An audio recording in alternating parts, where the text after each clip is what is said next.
자, 공식은 우리가 외워야 되는 것이 몇 가지 있는데 이것들이 약간 헷갈리게 돼 있어요. 아주 많이 다뤄가지고 별로 헷갈리지 않는 때까지는 좀 숙달이 필요하기는 한데 하나씩 봅시다. 실제로 그 작년 2023학년도 연대 논술 문제에서도 전기력 자체를 쿨롬 법칙으로 유도해서 완전히 똑같이 이렇게 적용만 하는 문제 1번 문제로 쉽게 나오기도 했는데 우리 또 그것도 다음 주에 이제 알아보게 될 겁니다. 나오기도 했는데 쿨롬 법칙 자체가 나와요. 점전하 두 개가 R만큼 떨어져 있을 때 쿨롬 상수 K 값에 대해서 R 제곱분의 두 물체 전하량의 크기를 곱하면 두 물체의 대전체 간에 서로 밀거나 서로 당기는 힘의 크기가 구해진다 라고 하는 거. 어떤 물체 Q, 어떤 물체 스몰 q.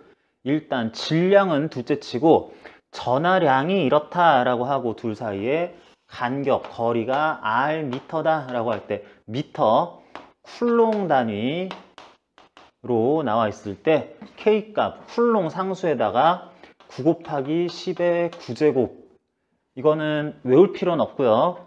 실제 계산은 또 시킬 거기 때문에 그 연대에서 제시문 또는 문제 안에다가 상수값은 넣어주게 돼 있습니다. 그리고 진짜로 계산을 시켜요. 그래서 뭐 1쿨롱, 2쿨롱, 마이크로 쿨롱, 밀리 쿨롱 이런 거 쓰면 다 쿨롱 단위로 변환시켜 준 다음에 숫자 직접 넣어서 플러스 플러스 마이너스 마이너스면 서로 미는 방향으로 마이너스 플러스 플러스 마이너스 돼 있으면 서로 당기는 방향으로 이렇게 힘을 가하게 된다. 당연히 둘 사이의 거리 간격의 쿨롱수 이렇게 나와 있으면 푼 다음에 물체가 하나 더 나오면 여기에 뭐 Q 프라임 쿨롱짜리 또 있다 그러면은 여기에 대해서도 R 프라임만큼 떨어져 있다 그러면은 Q 프라임 쿨롱짜리 점전화가 받는 힘 직선 그어서 전하의 종류가 똑같으면은 미는 방향 서로 반대 종류면은 당기는 방향으로 힘 구하고 그리고 이게 원래 라지 Q 쿨롱짜리한테 가하는 힘 스몰 Q 쿨롱짜리가 라지 Q 쿨롱짜리한테 가하는 힘 이런 거 있으면은 이거 합성하는 거 일반적인 벡터 함수 합성법 따라가지고 합성한 힘의 크기와 방향 나타내 주는 거 뭐 이런 것들은 벡터 다루는 거에서 크게 다르질 않습니다. 그래서 이렇게 해서 여러 개의 대전 입자가 나왔을 때 그것들끼리 서로 주고받는 힘 또는 하나의 입자가 받는 힘 5개, 6개 있어도 일일이 다 요거 벡터 합성법 따라서 구해주면 된다. 쿨롬 법칙이에요.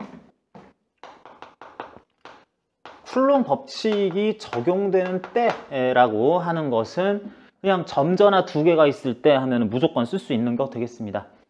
그래서 이거는 간단하게 이 정도로 공식만 정리하고 그런데 여기 어떤 두 대전체 점전화가 R미터만큼 떨어져 있는데 이것들은 서로 왜 이런 밀고 당기는 힘을 가하냐 또한 이 지점에 스몰 Q 쿨롱짜리가 가게 되면 힘을 받고 다른 애가 또 가면 거기서 힘을 받고 하는 것들이 다 각자 표현이 가능할 텐데 그게 어느 정도 세기로 얼만큼 어느 방향으로 가져야 되는 거냐 하는 것이 또 다른 대전체가 나왔다 그래서 한 쌍에 두 대전체끼리 가하는 힘이 갑자기 교란을 받거나 그러지는 않아요.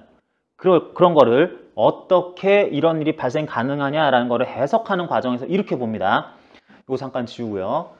라지 Q 쿨롱짜리 물체 플러스 전하라고 칩시다. 이런 게 원래 자기 혼자 공간상에 단독으로 있었을 때 이렇게 봐요. 이 대전체는 주변에 전기장을 형성한다 라고 그럽니다. 전기장, 영어로 일렉트릭 필드이기 때문에 필드라 그러면은 공간의 성질이라고 생각하면 되는 거고 전기적인 공간의 성질, 전기장을 형성한다 라고 해가지고 어떤 대전체가 주변 공간에 형성한 전기장을 E라고 표시를 해요. 그래가지고 이게 에너지하고 헷갈릴 수도 있기 때문에 조심은 해야지 되는데 일반적으로 E 뉴턴 퍼 쿨롱의 전기장을 형성했다라고 하고 일렉트릭 필드고 에너지니까 E라는 문자로 대표성 있게 이렇게 나타낼 뿐인 거지 전기장 자체는 에너지하고 뭐 호환되거나 뭐 어떤 관계가 있는 그런 건 아닙니다. 오히려 힘하고 관련된 건데 그런 전기장을 형성한다라 그래요. 무슨 말이냐면 여기 플러스 Q쿨롱짜리 물체가 있을 때 주변 공간에 가까운데 먼데 이쪽 저쪽 반대쪽 왼쪽 오른쪽 앞뒤 모든 부분에 공간상의 모든 부분에 전기장이라는 우리 인간이 직접 느낄 수는 없는 그런 공간적 성질을 형성을 다 시켜놔요. 그렇게 한 다음에 이게 여기다가 R만큼 떨어진 지점에 전기장을 형성을 해놨기 때문에 내가 형성한 전기장 거기 그물 같은 거에 Q쿨롱짜리가 와서 걸려들면 전기장 때문에 힘을 어느 방향으로 얼만큼 받는다. 내가 여기에다가도 금을 쳐놨지. 전기장 형성해놨어. 거기에 또 다른 점전화가 걸려들면 전기장, 라지 Q가 만든 전기장 때문에 힘을 받는다라는 식으로 해석을 합니다. 이게 물리학 1 교과 개념에서는 안 나오는 거라서 물리학 2를 깊이 공부하지 않았으면은 이런 개념이나 공식들이 아직은 헷갈릴 수도 있는데 차근차근 알아봅니다. 그래서 어떤 대전체는 빈 공간에 아직 아무도 없었을 때부터 벌써 모든 주변, 모든 지점마다 전기장을 형성을 다 해놓고 전기장 값이 다 결정이 돼 있고 거기에 실제로 어떤 전하를 띠는 물체가 오게 되면 그때부터 힘을 받는다라고 전기력이 두 물체 사이에 원격으로 작용하는 그 메커니즘에 대해서 이렇게 설명을 합니다. 그래서 전기장이라는 얘기를 해야 되는 건데 그러면 이렇게 갑니다. 전기장이라는 것은 벡터량이고요. 이 대전체가 위치마다 형성하는 전기장이 있을 건데 아무도 없는 빈 공간에다가 R미터만큼 떨어진 이 지점에 형성하는 전기장의 세기는 점전하가 형성하는 전기장의 세기는 K, 똑같은 K, R제곱분의 똑같은 R제곱 Q쿨롱짜리가 만들었다라 그러면 K R제곱분의 Q 뉴튼 퍼 쿨롱이다 라고 써요. 예를 들면 쿨롱 상수는 9 곱하기 10의 9제곱이었을 때 여기부터 2m 떨어진 이 미터예요. 센티미터 아니고요. 2m 떨어진 P라는 지점에 형성한 전기장의 세기는 얼마니? 그러면은 요거 예를 들어서 10쿨롱짜리라고 합시다. 그러면은 빈 공간인데요. 뭐 아무 일도 벌어지지 않습니다. 그런데에 내가 형성한 전기장은 쿨롱상수 9 곱하기 10의 9제곱 곱하기 R제곱 분의 나의 전하량 이렇게 하면 됩니다. 뉴튼 퍼 쿨롱 그렇게 해가지고 4분의 9 곱하기 10의 10제곱 뉴튼 퍼 쿨롱 그대로 계산하면 돼요. 되니? 그런 전기장 형성했고 여기서부터 1m 떨어진 새로운 지점에다가는 전기장 9 곱하기 10의 9제곱 쿨롱 상수 곱하기 1제곱분의 요거 거기다 형성하는 그 대전체의 전하량의 크기 10 해가지고 9 곱하기 10의 10제곱 뉴튼 퍼 쿨롱 이런 식으로 있는 그대로 설명하면 된다는 거예요. 그렇게 하면서 그런 위치에 형성하는 전기장의 방향은 전기장의 벡터량이기 때문에 방향은 플러스 전하로부터는 멀어지는 방향 마이너스 전하가 형성한 전기장은 가까워지는 방향이다 라고 하면 됩니다. 이게 플러스 10쿨롱이었다 그러면은 요 점에서 멀어지는 방향으로 이 점에서 멀어지는 방향으로 전기장 이렇게 표시하면 되고요. 여기 마이너스 5쿨롱짜리 물체가 있어서 여기서부터 2m 떨어진 지점에 형성하는 전기장이다 그러면은 크기는 쿨롱 상수 K값 뭐 제시한 거 그대로 쓰면 되고요. 곱하기 2m 제곱분의 마이너스 5쿨롱짜리가 만든 거 해가지고 4분의 45 계산 조금 하면 되고요. 곱하기 10의 9제곱 뉴턴/퍼 쿨롱으로서 마이너스 5쿨롱짜리가 지금 체크 표시한 이 지점에 형성한 전기장은 어느 방향? 그림상으로 왼쪽 방향 되겠죠? 마이너스 대전체에 완전히 가까워지는 방향으로 여기서 3m 떨어진 여기쯤에다가는 여기다가는 곱하기 10의 9제곱 곱하기 요거 3m다. 그러면은 9분의 마이너스 5쿨롱이라고 쓴 다음에 없어지고 5 곱하기 10의 9제곱 뉴턴/퍼 쿨롱으로서 마이너스 5쿨롱짜리가 여기다가 형성 전기장은 가까워지는 방향으로 이 정도 크기로 결정을 해서 여기 형성을 해 놓는다 하면 되겠습니다. 두 대전체가 R미터만큼 떨어졌을 때 주고받는 힘 쿨롱 법칙하고 계산하는 공식이 굉장히 유사하게 생겼으니까 이거 좀 조심해야 되겠습니다. 그렇게 형성한 전기장이 있으면 전기장에 그렇게 형성한 지점에 Q 쿨롱짜리가 거기에 가서 받는 힘은 얼마냐 그러면 Q2 뉴턴이요 라고 합니다. 라지 Q 쿨롱짜리가 만든 전기장에 새로이 간 점전하가 스몰 Q 쿨롱짜리라면 그러면 그에 받는 힘은 누가 만들어 놓은 전기장의 세기 곱하기 나의 전하량의 크기 곱해서 몇 뉴턴이다 라고 이렇게 쓰면 되겠어요. 자, 다시 앞에 걸로 갈게요. 이렇게 플러스 10쿨롱짜리가 만든 전기장에 플러스 10쿨롱짜리가 만든 이 위치 전기장에 예를 들어서 2쿨롱짜리 물체가 가봅니다. 진짜로 이런 게 여기 왔어. 2쿨롱짜리가 여기에 왔어. 그러면은 이게 받는 힘은 이런 전기장 곱하기 나의 전하량 쿨롱 단위 전하량 해가지고 2분의 9 곱하기 10의 10제곱 뉴턴 그럼 되는 거고 나는 2쿨롱인데 10쿨롱짜리가 만든 이런 전기장 위치에 진짜로 가서 받을 힘은 나의 전하량 Q 곱하기 2 뉴턴 이러면 돼요. 18 곱하기 10의 10제곱 뉴턴 이런 식으로 구하면 됩니다.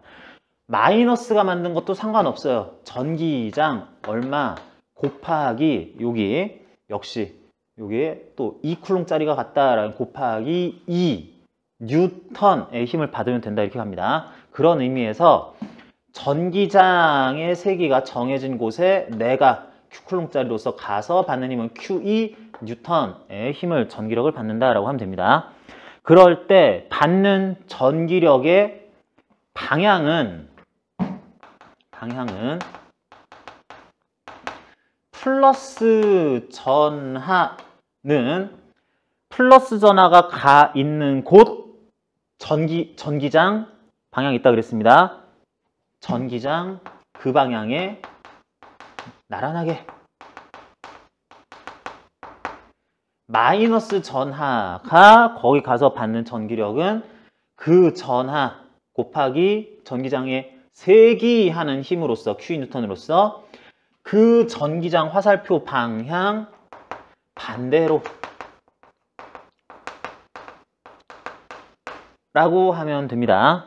여기 플러스 10쿨롱짜리가 이 지점에 나는 양전하니까 나한테서 멀어지는 방향으로 전기장을 형성을 했는데 여기에 플러스 2쿨롱짜리가 가서 받을 힘은 내 전하량 2 곱하기 거기서의 전기장 뉴턴으로서 여기에 전기장이 이게 만들 때는 여기서 멀어진 방향 이렇게 했지만 자, 그 힘을 받는 물체가 받을 힘의 방향은 이 위치 전기장의 방향에 나는 플러스 나란한 방향 하면 되겠고요.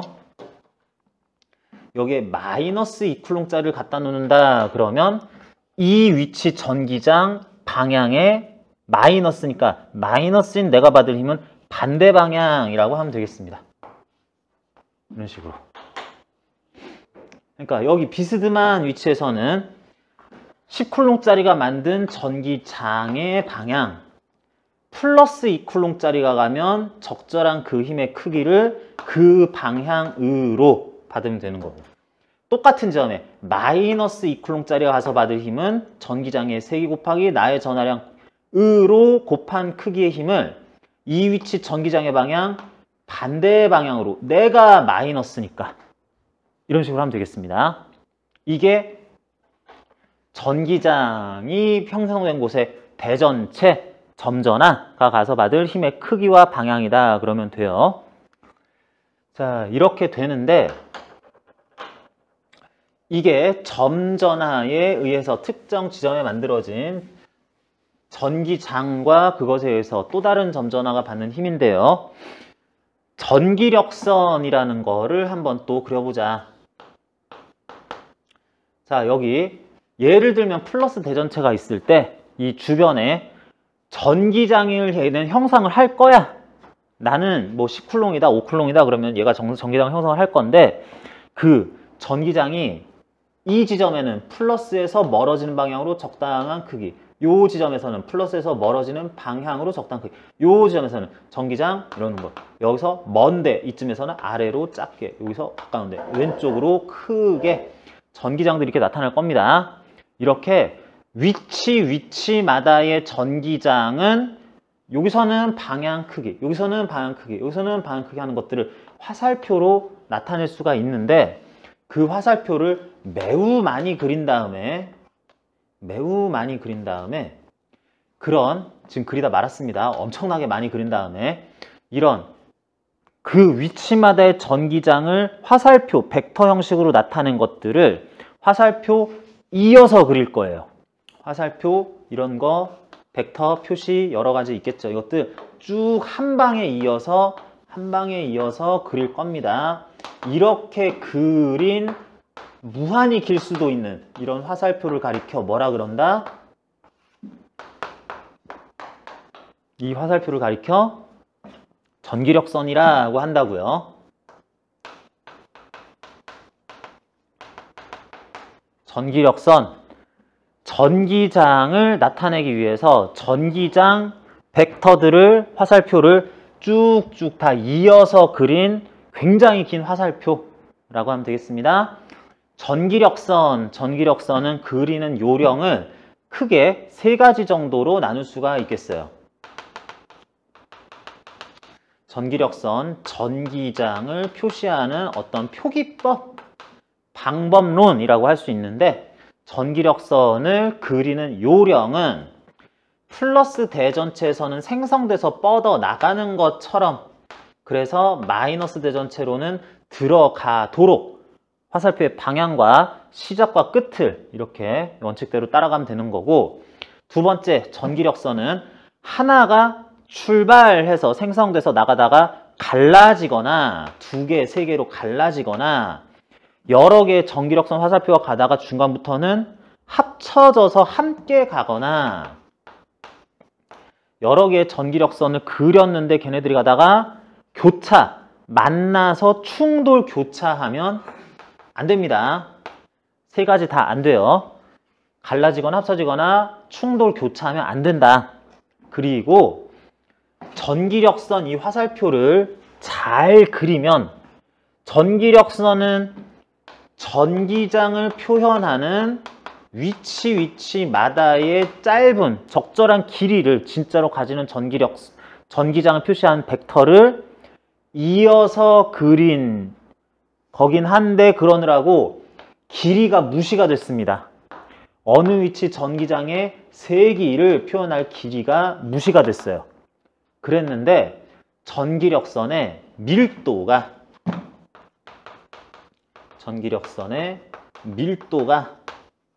해당 위치 전기장의 세기를 나타낸다. 전기력선의 밀도가 전기장의 세기를 나타낸다. 그래야지 되겠습니다.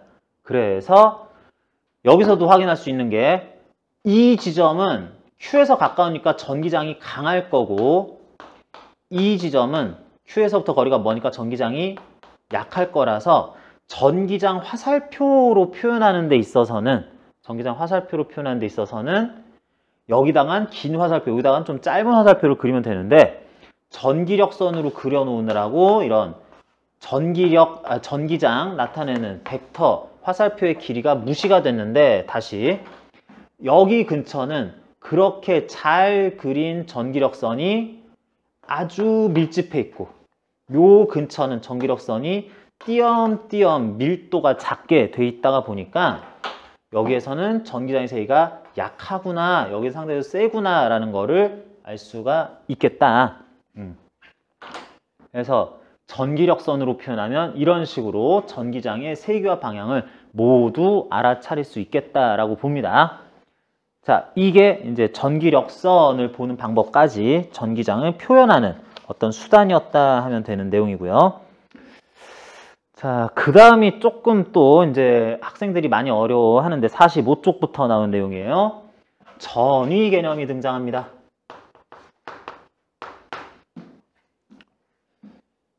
자, 이건 지금까지 얘기한 건 전부 다 전기장을 점전화가 만드는 것 위주로 표현을 해봤어요.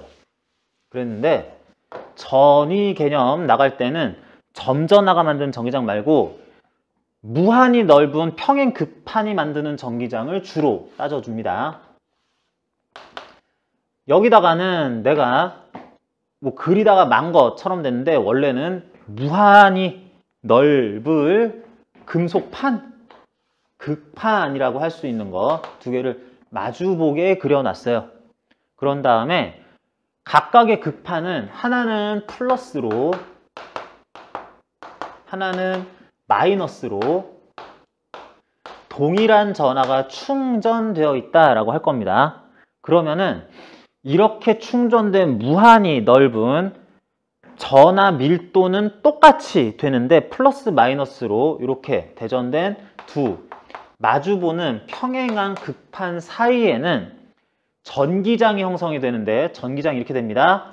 플러스에서 마이너스로 가도록 플러스에서 마이너스로 가도록 하면서 균일한 전하가 분포되어 있으면서 평행하게 마주보는 나란한 극판이 이렇게 있을 때에는 그 내부에다가 극판의 수직으로 나란하게 전기력선 쭉쭉 그려주면 돼요. 평행한 전기력선들 그려주면 됩니다. 이렇게 그렸다는 것은 모든 위치에서 전기장의 방향이 오른쪽이다 라는 것이고, 그렇게 되면은 만약에 여기다가 어떤 점전화 플러스 대전체를 갖다 놓으면 이건 플러스 뭔가 점전화야. 전기장에 의해서 힘을 어디로 받아? 오른쪽으로. 점전화는 전기장에서 전기장 나란한 방향으로 힘을 받으니까 마이너스 전화 갖다 놨어. 그럼 이거는 완전히 왼쪽으로 전기장 반대 방향으로 마이너스 전화 자체가 받는 힘은 이렇고, 그리고 이런 전기장은 전기력선의 간격을 보니까 간격이 어디서나 일정해, 밀도가 어디서나 똑같아. 이걸 가리켜서 요 제한된 공간에는, 요 바깥에는 갑자기 전기장이 없어집니다. 요거 막 상쇄되면서 없어져요. 오른쪽으로 균일한 그 전기장이 어디서든 밀도와 전기력선의 밀도와 그 방향이 오른쪽 똑같다라 그래서 이거를 이 공간 안에 균일한 전기장이 형성돼 있다. 크기도 방향도 일정할 균일한 전기장이 형성되어 있다라고 할 거고요. 그런 균일한 전기장은 2N/쿨롱이야, 3N/쿨롱이야, 20N/쿨롱이야, 0.1N/쿨롱이야 라고 하는 것들을 문제에서 제시를 해줄 거예요. 자, 여기서 이 공간 안에 예를 들면 5N/쿨롱으로서 어디서나 완전 오른쪽 방향을 향하는 이런 전기장이 균일하게 형성되어 있다면은 여기 플러스 2쿨롱짜리가 가서 받을 힘, 전기장 속에 점전화가 가서 받을 전기력은 어느 방향으로 몇 뉴턴? 플러스 전하가 어디서나 5N/쿨롱 오른쪽으로 형성된 균일한 전기장 속에 들어가서 받을 힘의 크기와 방향은 어디로 얼만큼? 오른쪽으로. 여기는 점전화 두 개가 등장하는 건 아니고 엄청나게 많은 음전화, 엄청나게 많은 양전화와 점전화, 힘 받을 양전화 한 개가 존재하지만 어떤 전기장 값이 결정만 되면은 이건 점전화에서 받는 힘이 아니라 전기장 알기만 하고 내가 몇 쿨롱인지 알면은 바로 힘의 크기를 구할 수 있다라는 거죠. Q2 뉴턴으로. 나는 2쿨롱 Q, 여기는 어디서나 5 뉴턴 퍼 쿨롱 10뉴턴 오른쪽으로 받으면 됩니다. 그럼 어떻게 10뉴턴 받으면서 이제 질량 알면은 N분의 F 해가지고 가속되면 돼요. 여기에 마이너스 3쿨롱짜리 대전체가 여기 가 있어요. 그럼 이게 받을 저 전기장에 의한 전기력의 크기와 방향은 왼쪽으로 15뉴턴. 질량이 1kg이었다 그러면은 15m/s 제곱으로 가속도 가지고 막 가면 되는 거고. 그냥 그렇습니다. 이렇게 되는데 이거는 앞에서 얘기한 것들 한번 복습했다라고 생각할 수 있는 거고요. 이렇게 할 수 있는데 자, 여기 봅니다.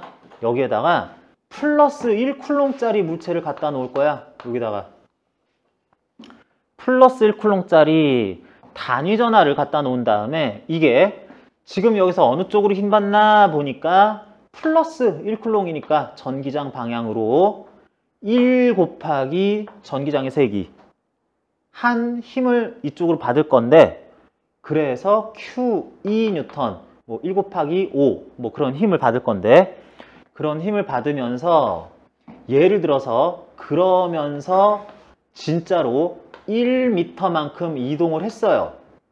자, 그러면은 1m만큼 이동 오른쪽으로 전기력선 따라서 그대로 가는 동안에 받은 전기력에 의한 일은 얼마? 전기력에 의한 일은 자, 어떤 힘이 가해졌을 때 힘 받은 물체가 S 또는 D, R 미터만큼 움직이면은 D라고 합시다.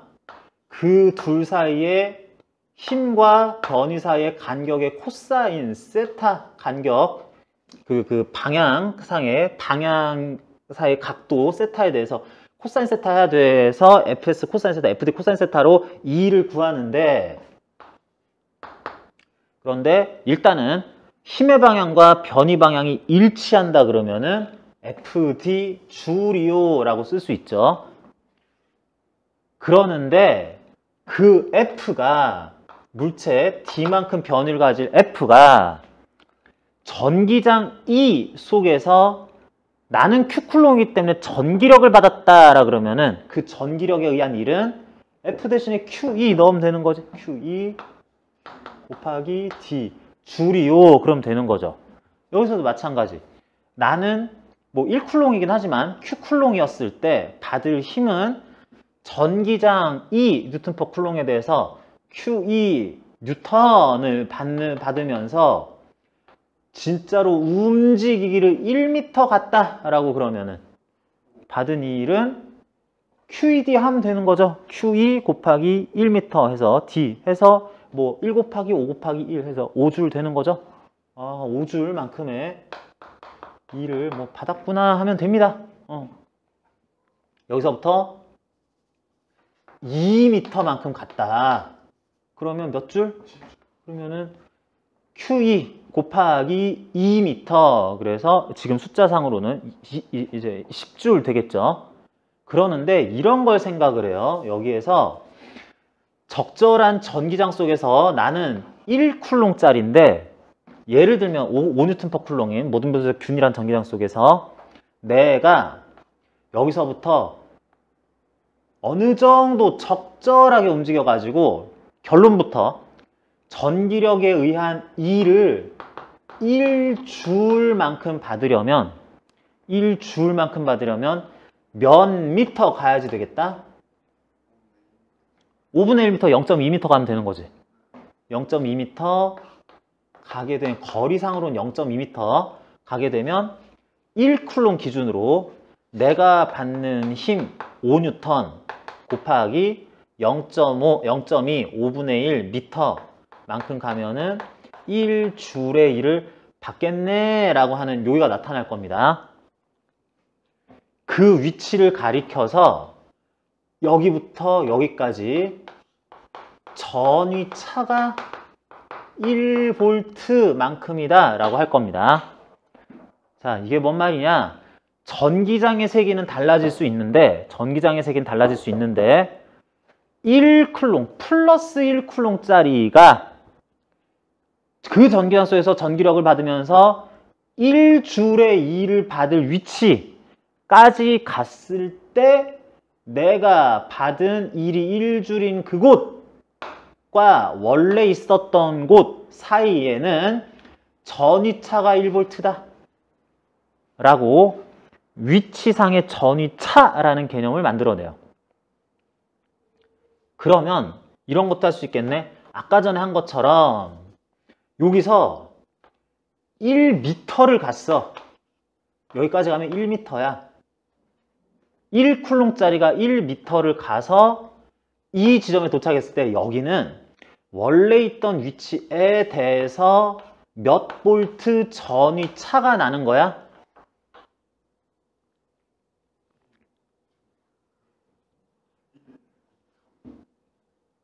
자, 1쿨롱짜리가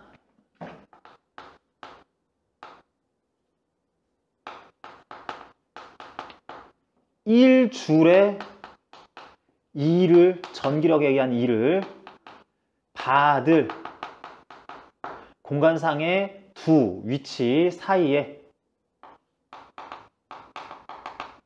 전위차를 1V이다 라고 한다고.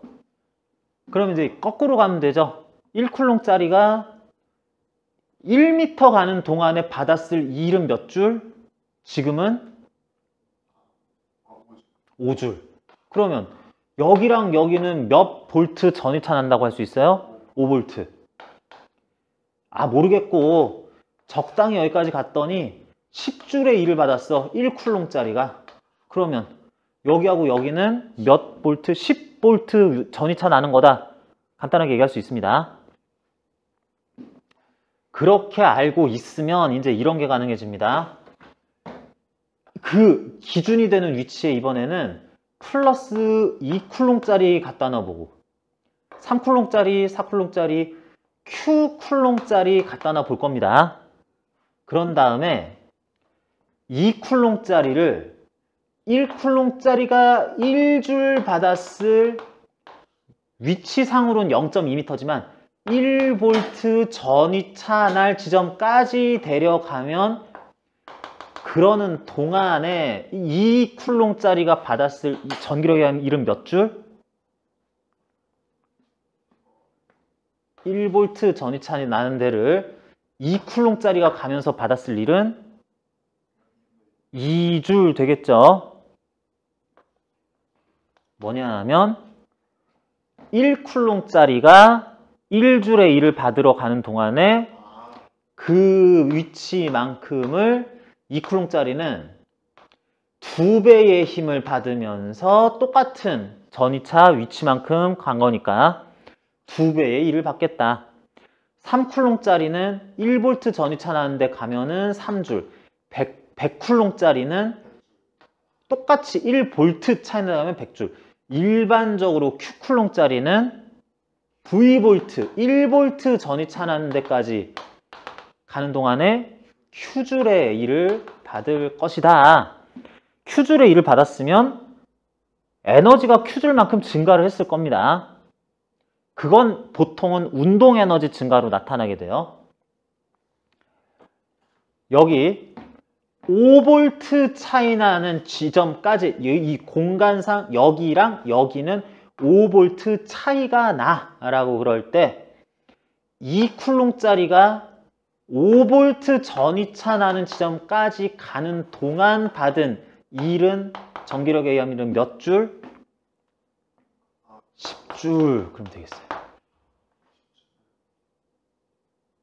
5V란 얘기는 여기부터 여기까지 전위 차가 5V란 얘기는 1쿨롱짜리는 거기까지 가면 5줄의 1을 받는다라는 뜻이니까 2쿨롱짜리는 상대적으로 1쿨롱보다 매번 2배로 강한 힘을 받으면서 거기까지 갔다는 얘기니까 5V 전위차 난다. 나는 2쿨롱이다.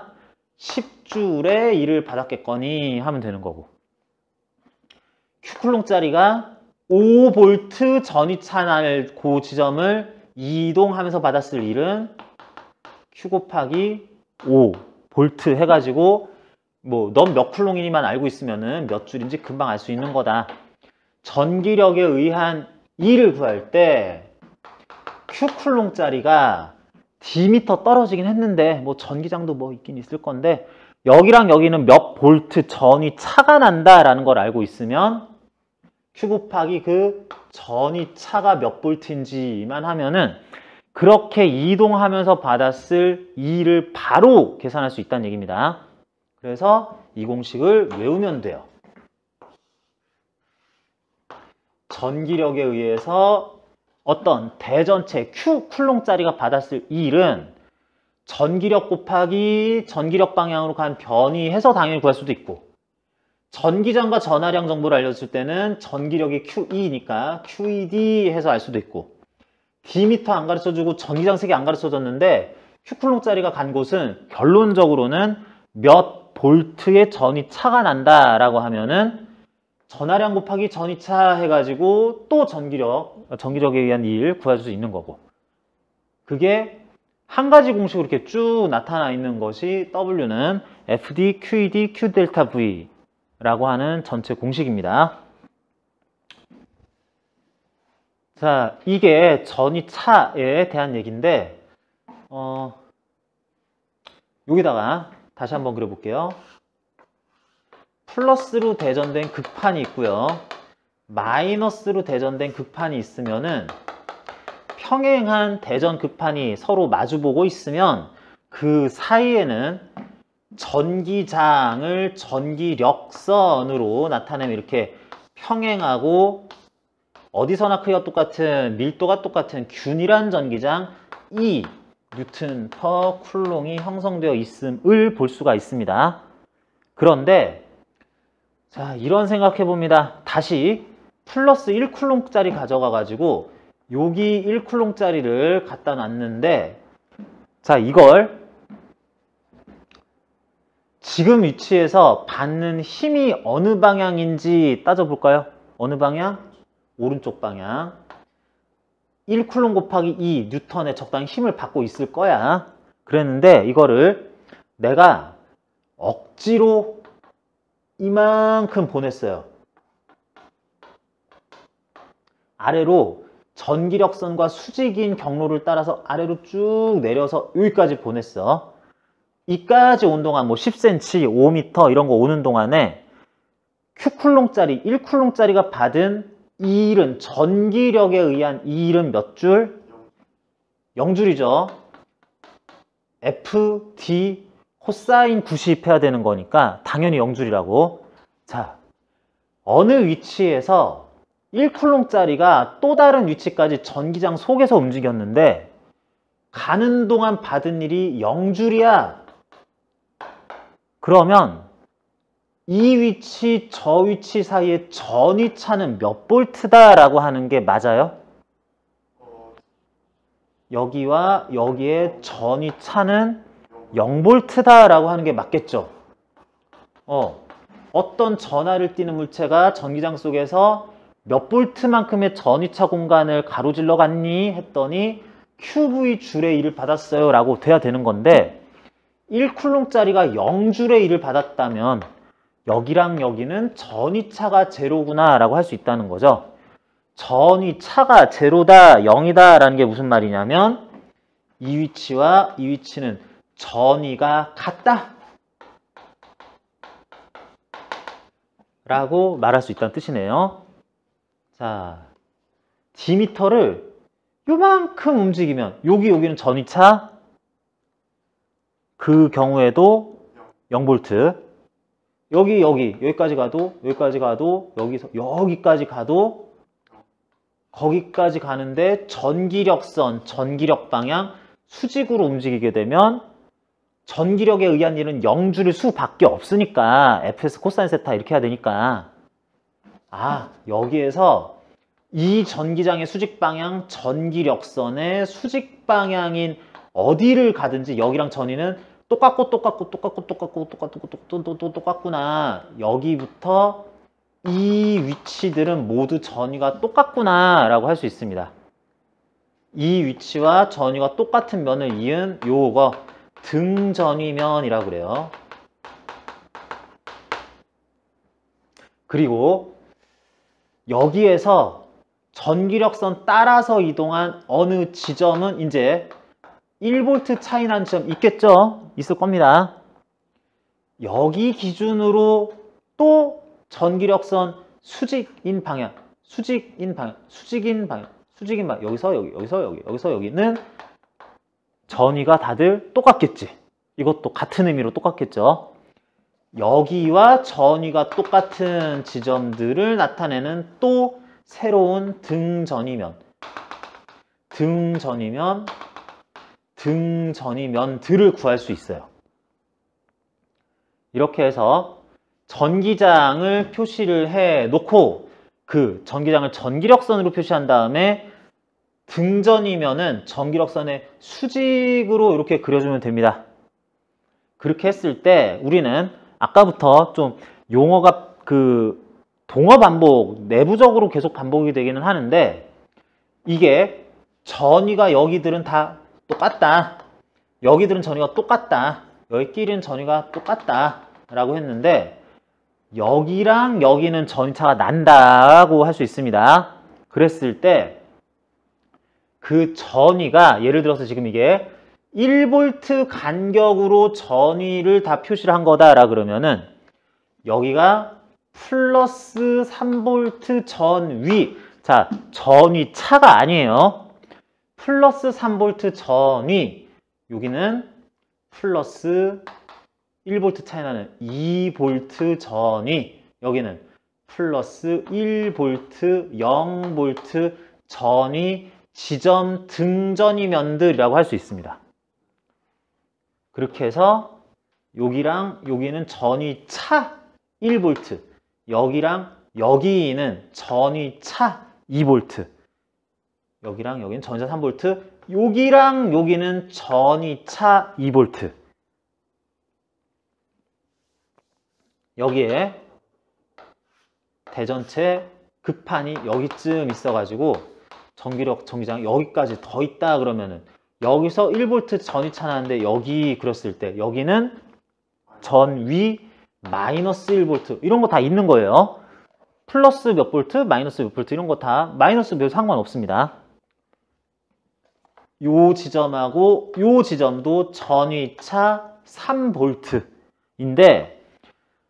자, 1V마다 등전위면을 그렸다고 그랬는데 전위 값이 전위차는 그 다음에 전위 값이 어디가 크냐 높냐 어디가 더 낮냐 하는 것은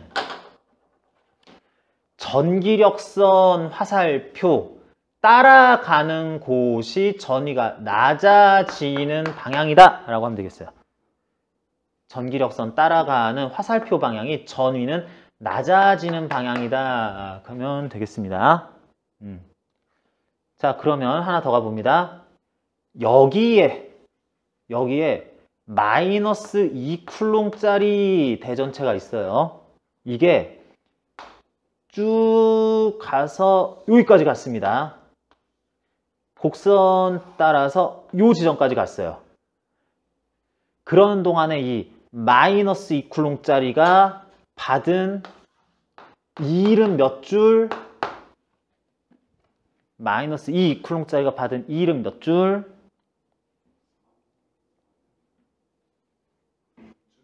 마이너스 6줄이다 라고 해야지 되겠습니다.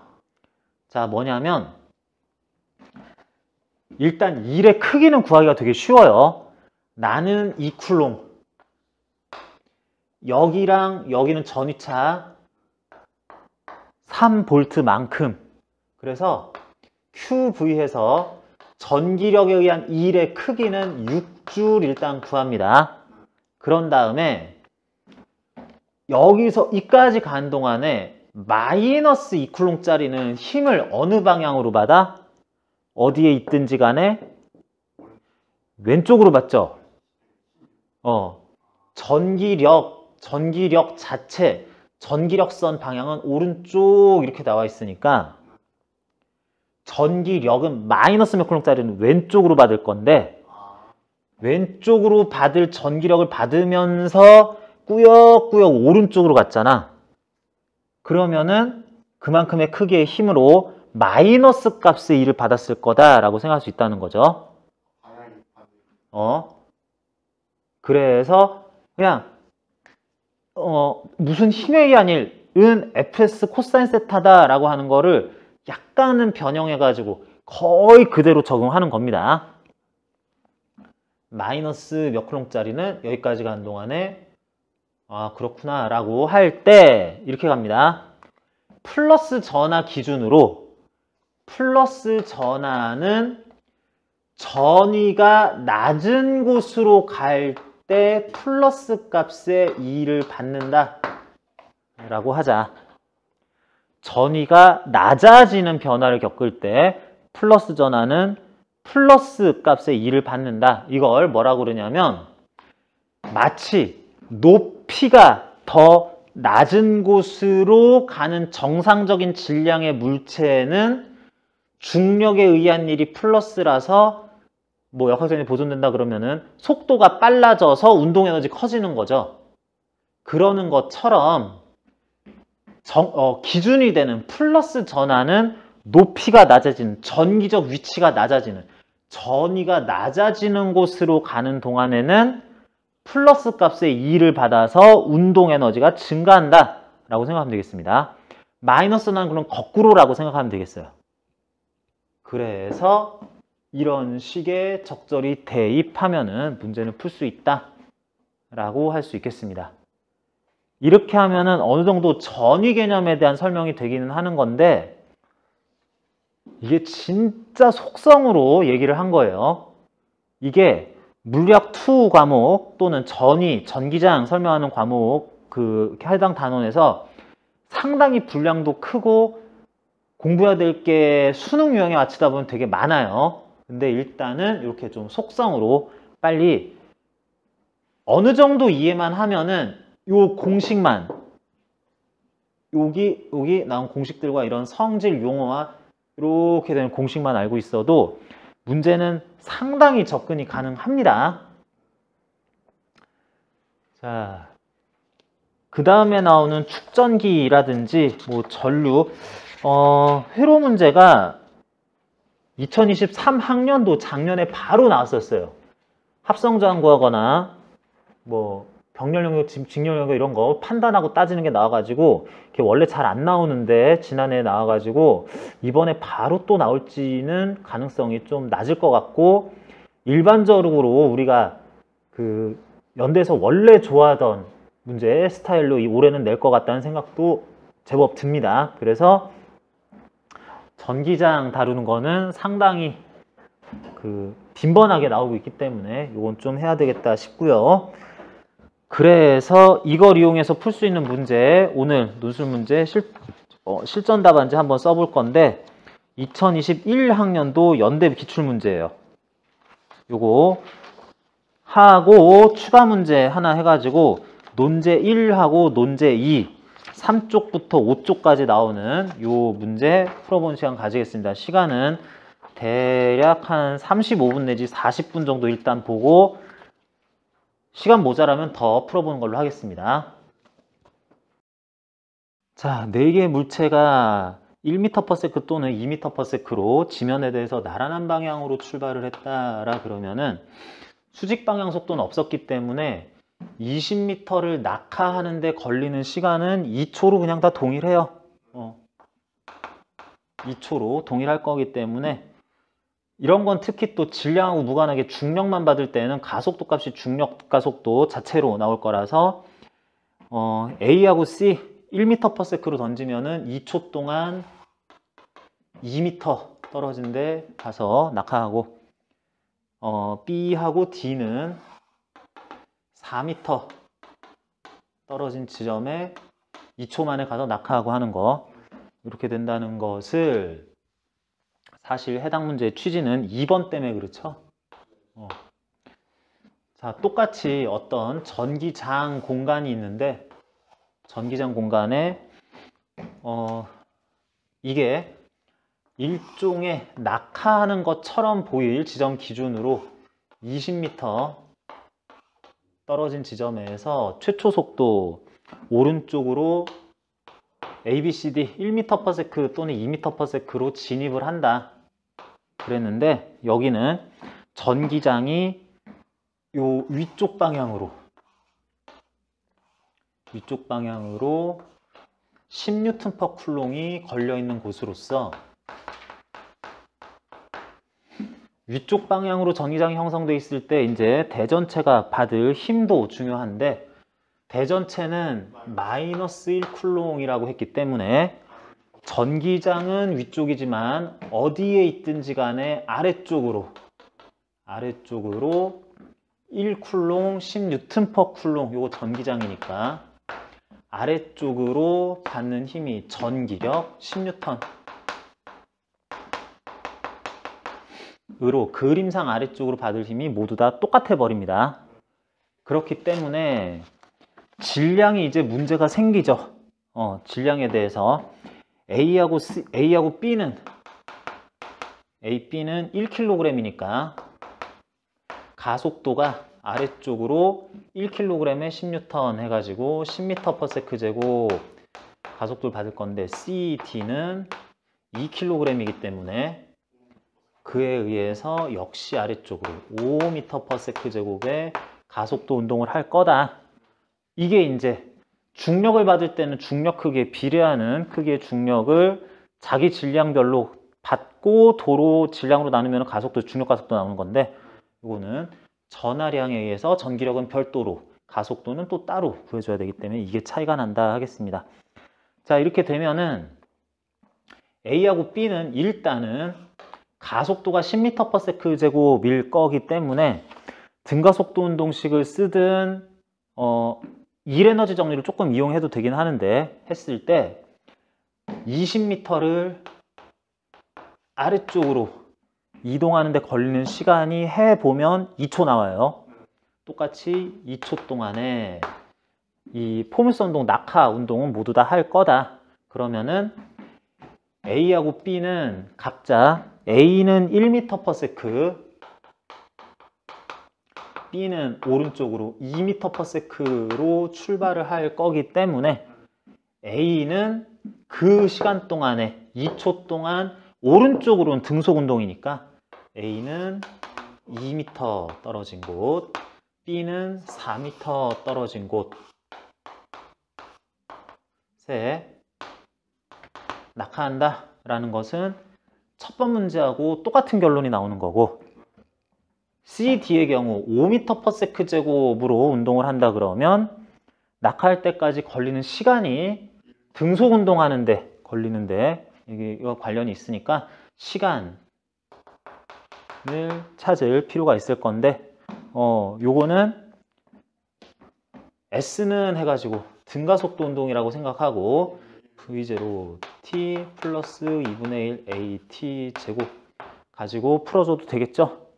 그랬을 때 아래쪽 방향을 플러스라고 치면은 아래로 20m를 낙하하는데 V0가 0이었으니까 2분의 1에 가속도가 아래로, 그래서 플러스 5m/s 제곱이어서 5분의 48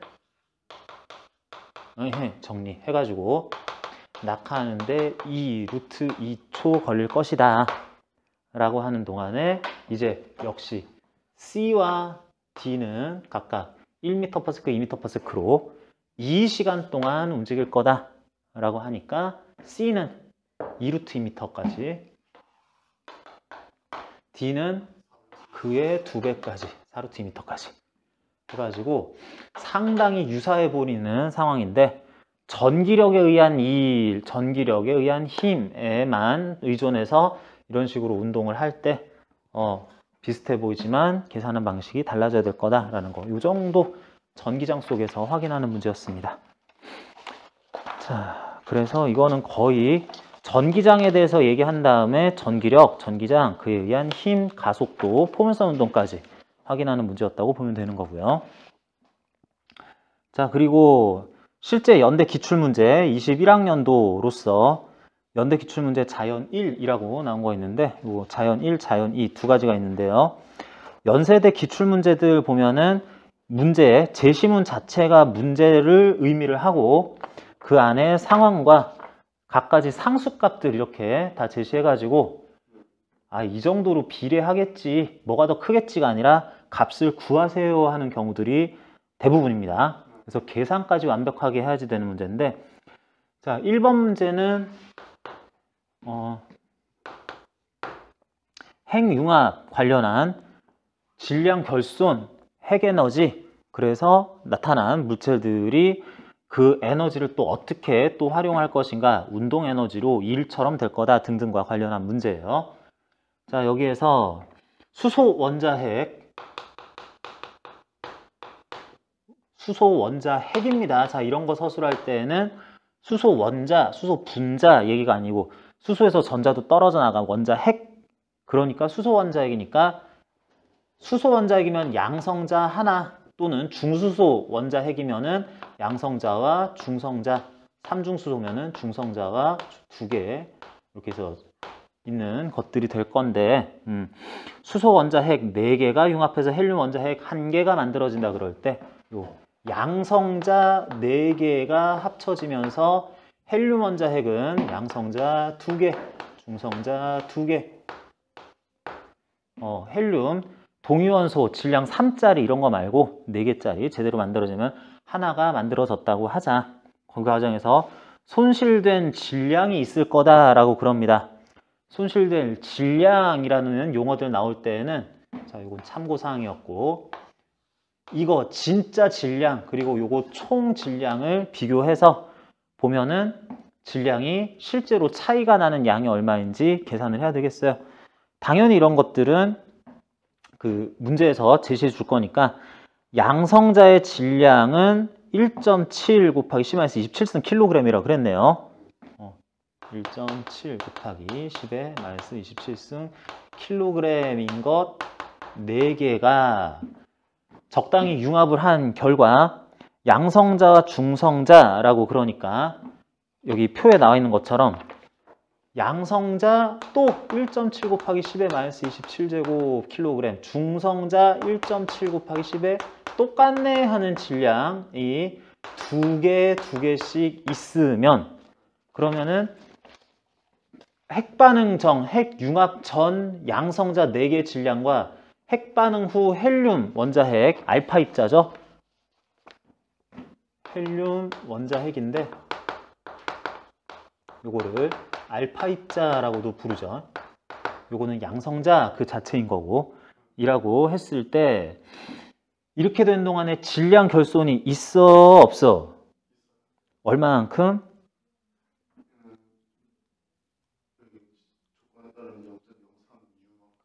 지금 이렇게만 보면은 질량이 뭐뭐뭐 곱하기 4, 뭐뭐뭐 곱하기 2 곱하기 2인 것처럼 하면 이거 똑같은 거 아니요? 생각을 할 수 있는데, 이렇게 나타난 것에서는 그 상세한 에너지가 좀 더 유숫자 2개밖에 안 되니까 생략이 좀 돼 있어가지고 여기서는 눈에 안 띄어요. 그래서 지금은 이걸 쓰는 게 아닙니다.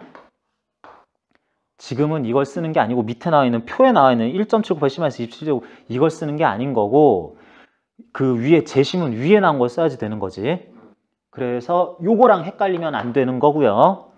자, 핵융합 반응에서는 좀 더 그 상세하게 얘기했었을 질량 총합이 4.03U인 수소 원자핵 4개, 수소 원자핵은 4개가 있으면 그것들의 질량 총합이 4.03U라고 해가지고 1보다 100분의 1 정도? 그 정도의 미세한 차이가 있는 거예요. 여기선 안 보인다는 얘기야. 그래서 이만큼이 순수 헬륨 원자핵은 딱 4U가 된다라고 그랬습니다. U가 뭐예요? U가 뭔지 알겠어요? 이게 원자의 질량 또는 핵자의 질량 단위라는 용어를 쓰는데 핵자가 뭐니? 핵자. 핵자는 핵을 구성하는 입자. 양성자와 중성자, 프로톤과 뉴트론의 통칭입니다. 그래서 핵을 구성하는 입자, 이것들은 질량이 거의 똑같다고 봐버리고 그게 양성자나 중성자 하나당 1U의 질량을 가진다라고 해버려요. 그렇게 된다고 했을 때 양성자 4개니까 원래 4U여야 되는데 이렇게 된 것들끼리는 질량 발표는 4.03U 해가지고 4U보다 약 1% 조금 안 되는 약간 초과되는 질량이 있다고 상세하게 쓴 거고 여기서는 이거는 1111 그래가지고 진짜로 4U야 라고 해버려가지고 여기서 나타나는 이 U 숫자 2개짜리의 1%도 안 되는 질량 차이가 생략된 약간의 어린 값일 때는 안 나타나던 게 이걸로 써야 되기 때문에 이걸로 계산을 시작해야 된다.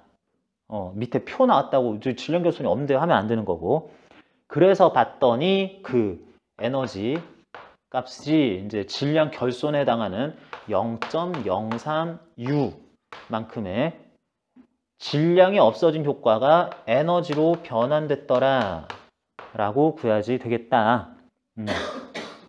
그럴 때 0.03U를 쓸 때 인제 이만큼이 1U 라고 할 수 있는 거기 때문에 이것의 0.03U는 여기서 계산을 해주는 거고 그래서 곱하기 3 하니까 3, 7, 21, 5.1 곱하기 10의 마이너스 29제곱 킬로그램에 해당하는 질량이 질량 결손이구나 라고 그냥 0.03 곱한 거야 그냥 이만큼의 질량은 얼만큼의 에너지에 해당할까 라고 하는 거 어떻게 해야 돼?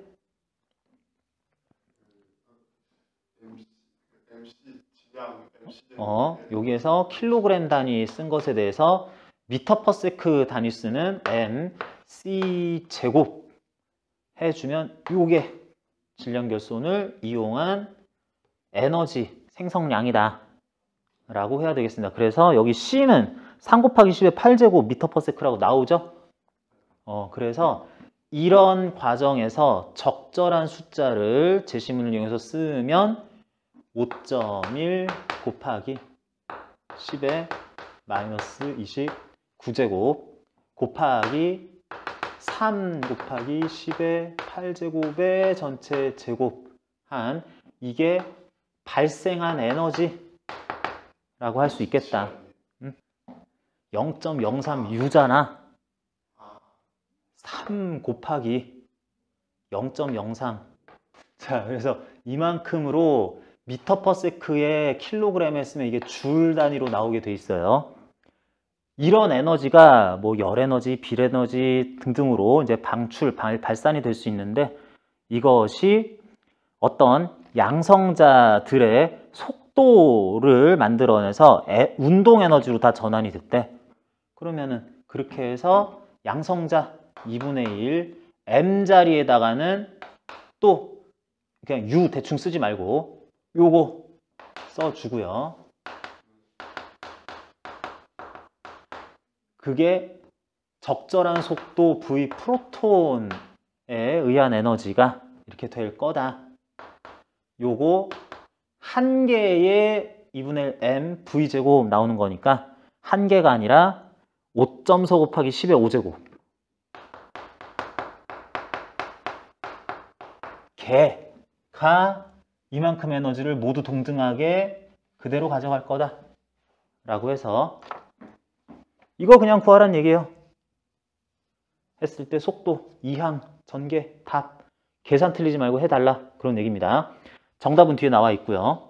그렇게 하면은 VP, 프로톤, 양성자 하나의 속도가 얼마가 될 거냐라고 하는 거 뒤에 서술된 것들 참고해서 계산 틀리지 않았나 하는 것만 중간에 이제 유효 숫자라든지 이런 것들 신경 써서 써주면 되겠습니다. 자, 그래서 질량 결손이란 무슨 뜻이다? 양성자 4개 가진 에너지 헷갈리지 말고, 질량 헷갈리지 말고 요걸로 써준 다음에 0.03U에 해당하는 것의 U에는 또 요거 다시 대입해 주는 거. 몇 가지 사소한 것만 좀 주의해 주면 되겠고요. 재심은 나 상황에서 방출된 중성자의 속도가 어쩌고 저쩌고 하고 있습니다. 자, 그림에서 보면은 몇 가지 예가 쭉 나오는데, 요게 이제 이중슬립 간섭 실험이라고 할 수 있는 건데, 이거 좀 정리가 잘 안 돼 있어요? 어떻게 알았어? 생각해냈어? 막 지금 막 전개해가지고 뭐 이렇게 뭐 해냈어요?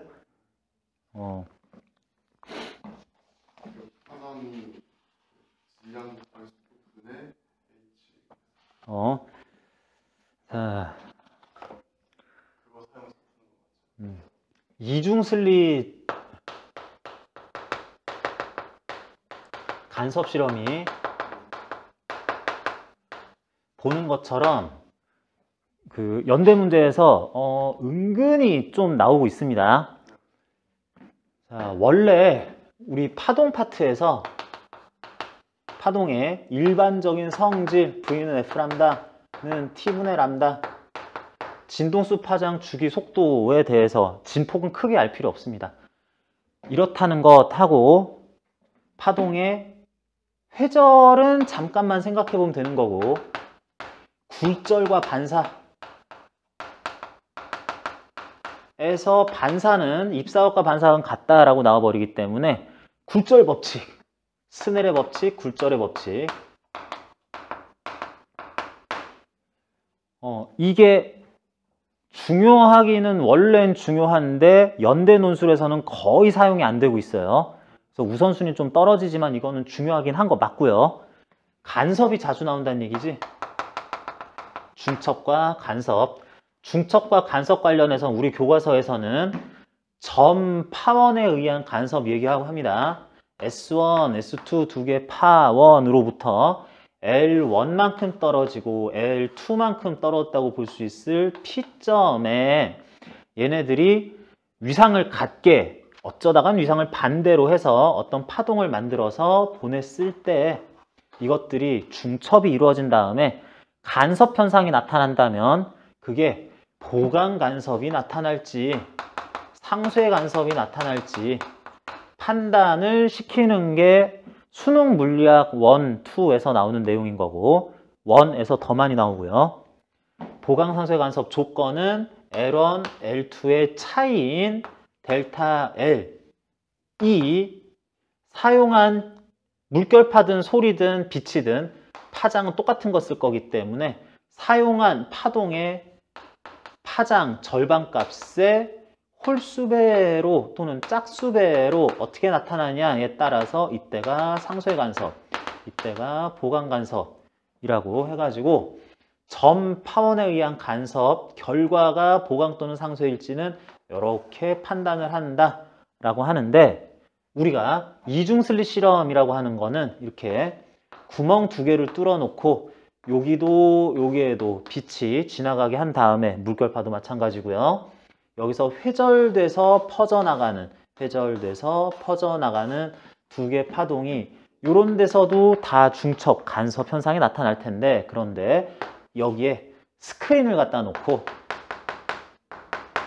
스크린상에 여기 또는 요 지점에 보강 내지 상쇄 간섭 나타나는지만 관찰하고 싶을 때 다시 어떤 공간 안에 임의의 지점에서 보강 또는 상쇄 간섭이 나타날지를 일일이 판단할 때는 원칙 따라가야 되는데, 상당히 멀리 스크린까지 L미터 떨어진 지점에 여기에서는 보강 상쇄 간섭 나타날지에 대해서는 어림값 계산하고 유도하는 방식이 있기는 하지만 우리가 그냥 공식으로 알고 있다. 자, 여기 이중 슬릿 사이의 간격을 D라고 하고 내가 사용한 물결파가 됐든 소리, 빛, 뭐가 됐든 사용한 파동의 파장값이 람다라고 그런다면은 공식입니다. 두 슬릿 사이의 중앙에서 수직으로 쭉 연장해서 스크린에 닿은 부분, 스크린상의 지점, 여기를 O점이라 그러면은 여기는 보강간섭. 수직 2등분 선이 스크린과 닿은 지점 O점은 일단 보강간섭. 그런 다음에 그 양쪽으로 대칭적으로 상쇄보강, 상쇄보강, 반복, 상쇄보강, 상쇄보강, 반복 하게 되는데 이럴 때 보강에서 보강까지, 또 보강에서 보강까지, 또 보강에서 보강까지 간격 델타 X 그 중간마다 나타나는 상쇄에서 상쇄, 상쇄에서 상쇄, 상쇄에서 상쇄까지의 간격도 똑같은 델타 X라고 그럴 때 델타 X는 얼마? 델타 X는 D분의 L 람다다. 이중 슬릿 사이의 구멍 간격 D, 여기 슬릿들부터 스크린까지의 거리의 L, 내가 사용한 어떤 파동의 파장이 람다였을 때, 그럴 때 스크린상에 나타나는 보강 사이의 간격, 상쇄 사이의 간격은 D분의 L 람다 미터다라고 나온다는 거 공식으로 외우고 있어야 되겠습니다. 여기에서 파장값이라는 거는 이게 물결파, 빛, 소리 뭐가 나오든 그 파동은 파장이 있으니까 이렇겠지라고 하는 건데 이중 슬릿 실험을 보통 전자로 많이 하는데 뭐 양성자, 중성자, 알파 입자 다 쓸 수 있습니다. 그런 입자를 날려서 전자들이 날아가요. 여기도 날아가요. 전자들이 회절도 됐어요. 전자들이 여기서 보강간섭 많이 모였어요. 상쇄간섭 하나도 안 모이네요. 보강간섭도 많이 모였어요 하는 어떤 입자들이 또한 많이 모인다, 없다, 많이 모인다, 없다 하는 이런 모여있는 정도의 밀집 정도, 밀도가 어떻게 되는지를 쓸 때는 해당 입자의 물질파 파장, 드브로이 파장,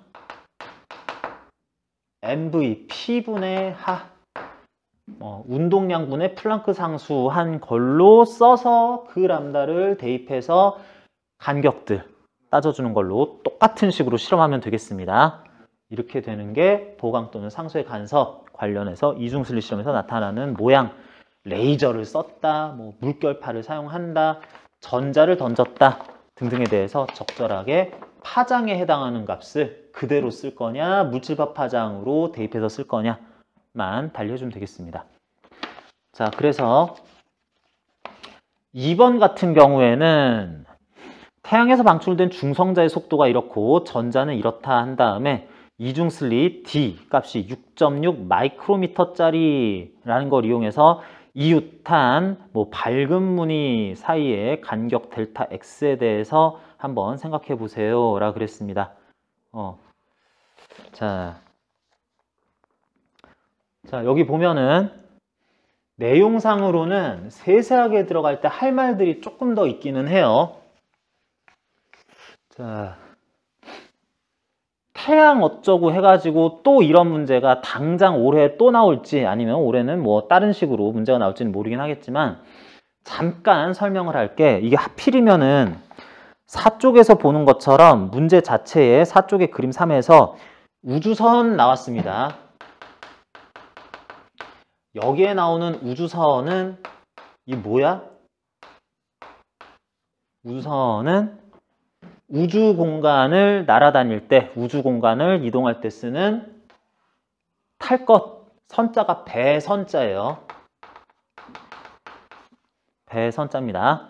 그래서 우주를 돌아다닐 때, 지구 바깥을 돌아다닐 때 타고 다닐 탈 것인데 이거 말고 이런 상황에서 우주선이라는 또 다른 용어가 있어요. 이거 똑같은 우주인데 여기서 선자는 줄, 선자를 써가지고 적외의 선, 자외의 선 그럴 때 선자를 쓸 겁니다. 우주선은 진짜로 대선자를 써서 스페이스쉽이고요. 얘는 코스믹, 우주는 또 이제 그 스페이스라고 안 하고 코스믹 레이라고 그래요. 근데 그게 이게 선 하는 게 적외선, 자외선, 베타선, 감마선 이럴 때 선자가 똑같이 생겨가지고 그 우주선인지 이 우주선인지 요거는 구분을 좀 해야지 되겠는데 그 우주선이라고 하는 것은 지금 우주 공간에서 자연스럽게 막 이렇게 날아다니는 발생돼서 퍼져나가는 여러 가지 레이들을 다 얘기할 텐데 이게 전자기파뿐만 아니라 알파 입자, 전자, 중성자, 양성자들이 날아가는 것들도 알파선, 베타선, 중성자선, 양성자선 이런 식으로 다 얘기를 해버립니다. 그래서 그런 의미에서 태양에서는 갖가지 전자기파, 가시광선, 저해선, 자외선, 감마선들도 다 나가기는 하면서 여기서 중성자도 막 날아가고 전자들도 날아가고 알파 입자도 좀 날아가고 양성자도 날아가고 하는데 이 문제에서는 그 중에서 중성자와 전자를 보고 싶다라는 얘기입니다. 내가 스페이스쉽을 타고 가고 있는데 그 우주선을 타고 가고 있는데 태양에서 날아오는 이런 입자들의 집단, 계속해서 날아오는 입자들의 집단 그런 우주선이 나한테 또 막 이렇게 꽁무니를 따라와서 부딪힌다 라고 하자는 얘기죠. 지금 상황을 보니까 그래서 태양에서 방출된 중성자나 전자의 속도가 이와 같다라고 그랬을 때 이건 이제 숫자 대입하면 되고요. 이런 것들이 여기에 도착하는 것들을 내가 포집을 해서 이중슬릿 실험을 하겠다는 얘기야. 그러면은 이제 2번 하겠죠. 자, 비슷하게 갑니다. 이중슬릿을 만들어 놓고 여기에다가 태양에서 날아오는 전자도 들어올 거고 일렉트론도 여러 개가 막 이렇게 날아올 거고 중성자 뉴트론도 날아올 거고 그것들이 여기를 각자 나도 여기 이렇게 통과를 할 건데 입자들이 통과를 하지만 마치 여기에 파동이 통과한 다음에 회절돼서 저쪽 스크린에 전자들이 많이 모였다 안 모였다 중성자들이 많이 모인다 안 모인다 하는 이런 모여있는 정도가 차이가 나게 될 겁니다. 자, 여기서 이제 서술상 유의점이 나와야지 되는 건데 그렇게 해서 전자가 어디 모였는지 전자로 합시다. 전자가 많이 모였다 거의 안 모였다 많이 모였다 거의 안 모였다 많이 모였다 상쇄간섭 나타난 것처럼 안 모였다 많이 모였다 하는 이런 게 나타났을 때 우리는 전자가 스크린에 많이 모였는지 안 모였는지는 여기에 많이 도착했는지 여기는 거의 도착을 안 했는지는 뭔가 그 표적지에 총알이 박힌 것처럼 거기 있는 총알에 탄착군 빵꾸 뚫린 걸 봐야 되는 건데 스크린에 전자가 구멍을 뚫지는 않아요.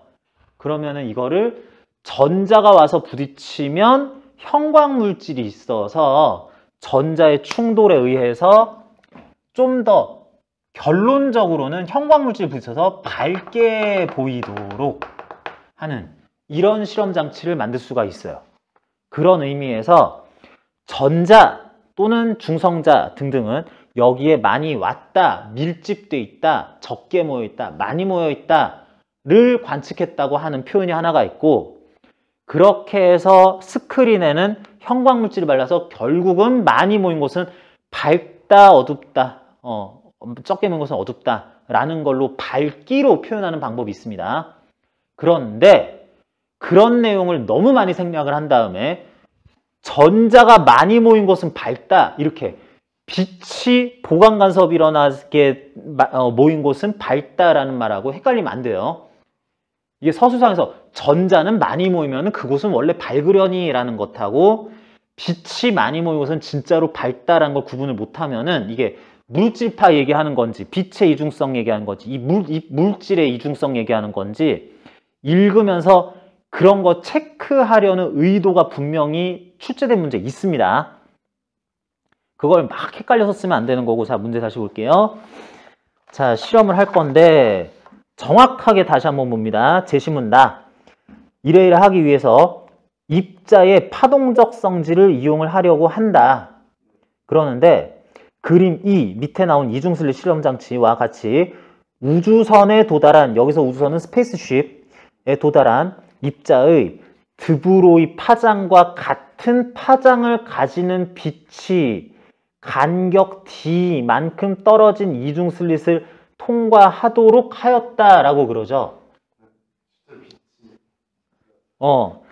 그러니까 이 실험은 굉장히 유의를 해서 봐야 되는 거야. 첫 번째, 전자 또는 중성자라고 하는 입자가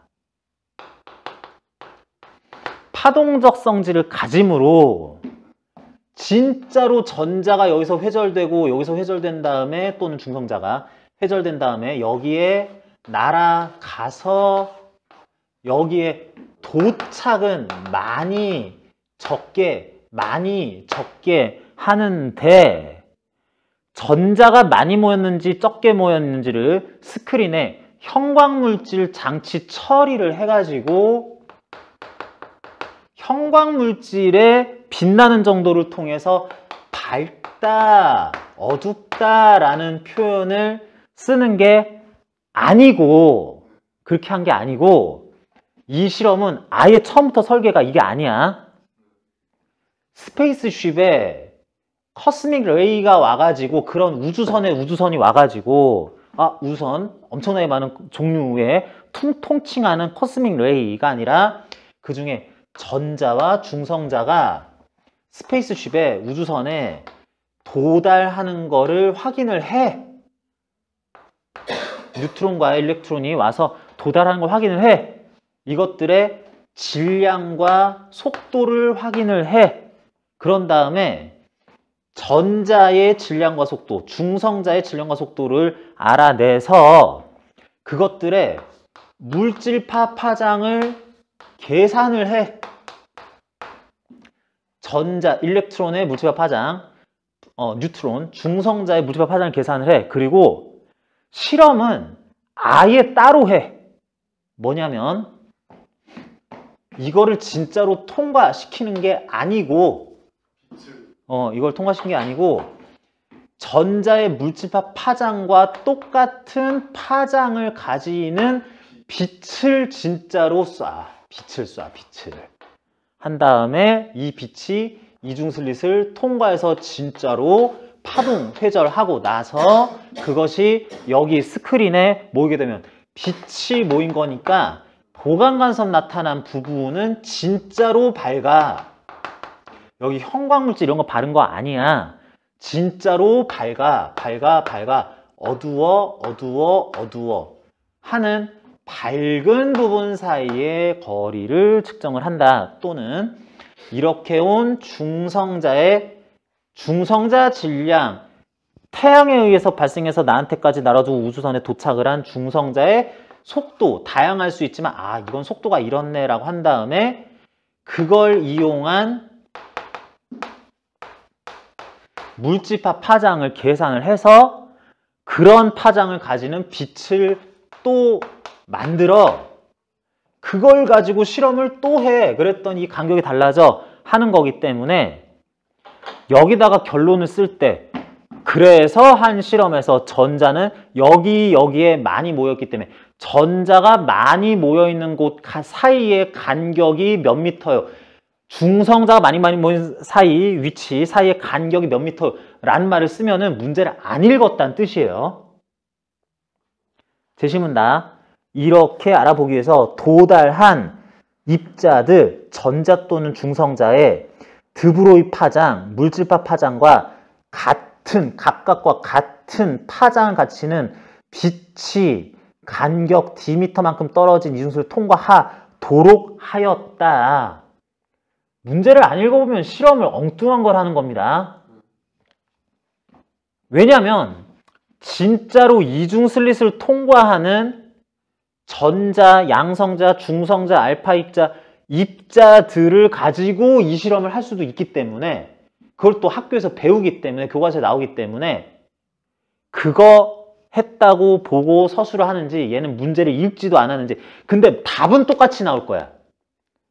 그거 차이가 나는 함정, 일종의 함정을 간파를 하고 내용상으로도 실험들 간의 관계, 물질파 파장의 의미들을 제대로 알고 있는지 그걸 파악한 문제였기 때문에 이 부분 서술을 참 잘 해줘야 됩니다. 그래서 이거 가지고 이용을 할 때에 결국에는 그런 전자의 물질파 파장, 그런 중성자의 질량, 속도, 플랑크 상수 이용한 물질파 파장을 이용해서 슬릿의 수직 2등분선 상의 2등분선이 만나는 스크린 상의 위치, 여기는 보관간섭 나오게 될 것이고 그로부터 보관간섭점들, 진짜로 밝은 무늬가 나타날 지점들 사이의 간격을 지금 문제에서는 이중 슬릿 간격을 스몰 d를 쓰고 있으니까 d분의 L 람다 이용해서 계산해서 답해내라 라고 하는 것이 문제의 취지가 되겠습니다. 그러면 답안지의 서술은 무엇을 해야 되느냐? 중성자 또는 전자의 속도를 이용해서 앞에 나와 있는 표에서 전자의 물질파 파장은 물질파 파장 값은 전자의 질량 9 곱하기 할 수도 있는데 9.1 곱하기 10의 말 31승/kg으로 했네요. 곱하기 전자의 속도 VE 1.7 곱하기 10의 6제곱 미터 퍼 세크. 빛의 속도의 300분의 1 정도 되니까 상대론적 어떤 효과는 무시할 수도 있을 것 같습니다. 이것도 빠른 속도기는 한데 그건 무시하자고 하고 3 곱하기 10의 8제곱보다는 뭐 200분의 1 정도, 이 정도로 작은 거니까 요거 이용해서 플랑크 상수 6.6 내지는 뭐 6.63 쓸 수도 있는데 6.6 곱하기 10에 34제곱 해서 나오면 요거 이제 미터 단위가 나와요. 킬로그램 단위, 미터 퍼 세크, 줄 세크 단위 쓰면 미터 단위가 나옵니다.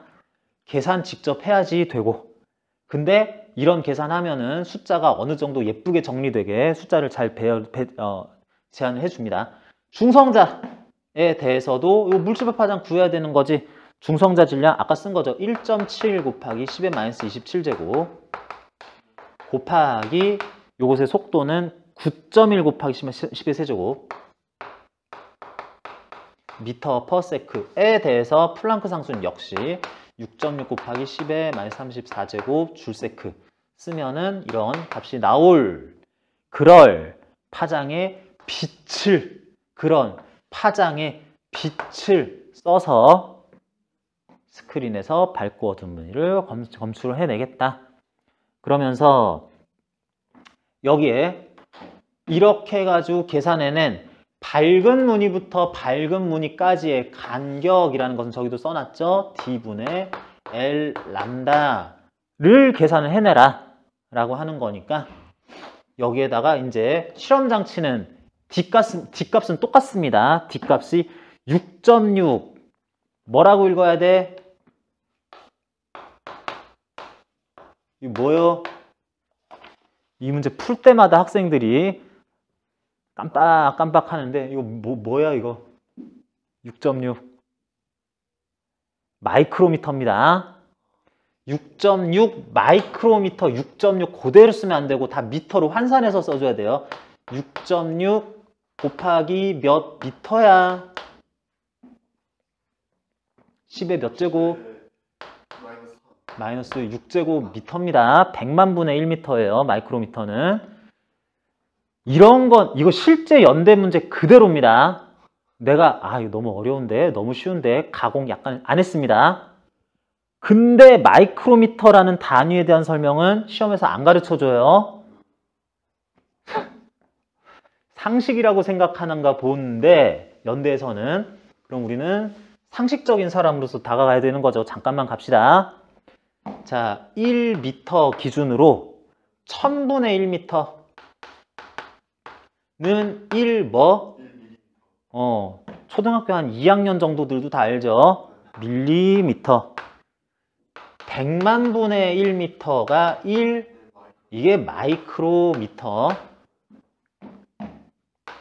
10억 분의 1미터가 1 나노미터. 이건 자주 쓰진 않는데 그래도 이 정도는 압시다. 100억 분의 1미터가 10의 만수 10승 되는 이게 0.1 나노미터. 맞지. 맞는데 1 옹스트롱이라고 부릅니다. 1 옹스트롱. 1000m, 100만 미터는 알죠? 킬로미터, 메가미터, 기가미터 쭉 올라가면 돼요. 근데 이거 마이크로미터라. 마이크로그램, 마이크로미터, 뭐 마이크로줄, 뭐 이런 것들 10의 마이너스 6승 붙는 거는 전부 다 이렇게 씁니다. 그래서 이제 여기다가 이제 대입을 할 때 D 값에다가 이걸로 붙여서 대답해야지. 안 그러면은 100만 배 차이 나가지고 답 아예 틀렸다고 해버립니다. 이런 걸로 계산 잘못하는 거, 단위 잘못 쓰는 거, 그거 전환하다가 정확한 수치 값으로 변환하지 못해서 하는 걸로 답 틀린 거부터 일단 다 걸러내요. 정답 틀린 거는 그냥 봐줄 필요 없습니다.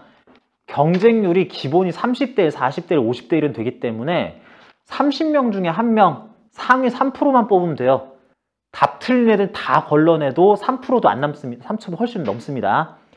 걔들 중에 다 쳐내고 답 맞은 것들 중에서 하기 때문에 이런 거 실수하시면 안 되고요. 그래서 이걸로 D 값에다가 대입하시고 람다 값에다가 전자에 해당하는 중성자에 해당하는 요거 그대로 대입하시고 L 값은 애매하게 15.47m 나왔어요. 선생님 계산하기 숫자를 왜 이렇게 어렵게 해주죠? 숫자를 저걸 줘야 막 상쇄되고 막 그러면서 약분되고 하면서 숫자가 간단해집니다. 뒤에 답 봤어요? 아니 그러니까 확인할 때 봐야 되잖아. 뒤에 답 보면은 15.47 나와야 이런 숫자들이 상쇄가 잘 됩니다. 6.6 이런 것까지 포함 6.6 마이크로미터까지 해가지고 해서 상쇄가 여기서 6.6이 상쇄될 거면서 이렇게 쭉 갈 겁니다. 그래서 델타 X에 대해서 각각 논하시오라고 그랬는데 그 논술 문제에서 최근에 나오는 논술 문제에서 논하시오라고 하는 거는 그냥 답을 구하는데 중간 풀이 과정까지 함께 해서 서술 잘 하면서 대답하세요, 정답 구해보세요 라는 뜻이에요. 이렇게 나온 값이 이런 의미를 가지며 이건 역사적으로 옛날에 뭐 영의 실험부터 해가지고 파동성과 입자성 이런 거 논하고 서술하고 과학사 얘기하라는 얘기 아닙니다. 그래서 계산 결과 뒤에 해설에 나온 것처럼 이렇게 적절하게 써가지고 정답까지 서술 다 해주면 됩니다. 그게 2번 문제였다.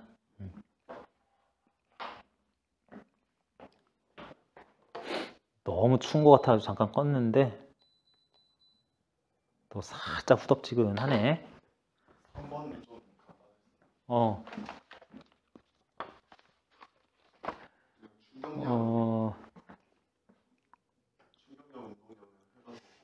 간섭 실험 관련된 내용은 이제 아니니까 여기까지 지우고요.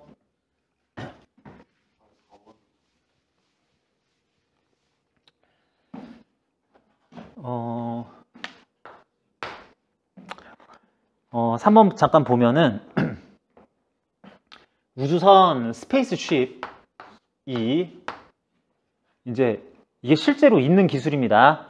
우주돛담배라는 개념으로 얘기를 하는데 여기가 진공 공간이긴 하지만 여기다가 돛을 달아놓는다고 해도 여기 무슨 바람이 불어서 나를 날려보낼 거야 지구에서처럼 이런 건 아니긴 한데 진공 공간이지만 이런 별들 특히 우리 태양계 주변에서는 태양이 가장 이제 핵심적인 역할을 할 건데 태양으로부터 날아오는 우주선들이 코스믹 레이들이 중성자도 섞여 있고 방금 전에 했었죠. 양성자 프로톤도 섞여 있고 전자도 섞여 있고 알파 입자도 섞여 있고 진짜로 가시광선도 날아오고 적외선, 자외선, 감마선, 마이크로파 이런 것들도 날아올 건데 그런 것들이 날아와서 지구상에서의 질소산소들이 혼합되어 있는 바람은 아니지만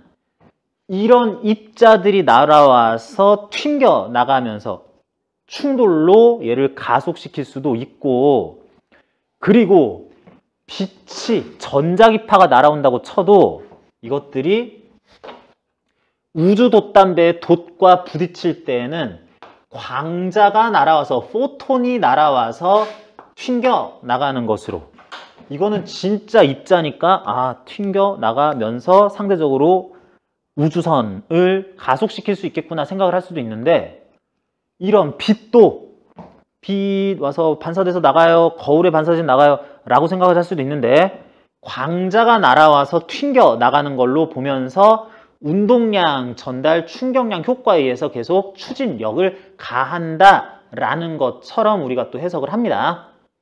그렇게 되는 과정에서 이제 광자 한 알이 가지는 운동량 또는 경우에 따라서는 에너지 값을 써야 될 때도 있을 거다. 자, 이렇게 썼습니다. 어떤 빛이 있을 때 전자기파로서 파장과 진동수, 주기도 있겠죠.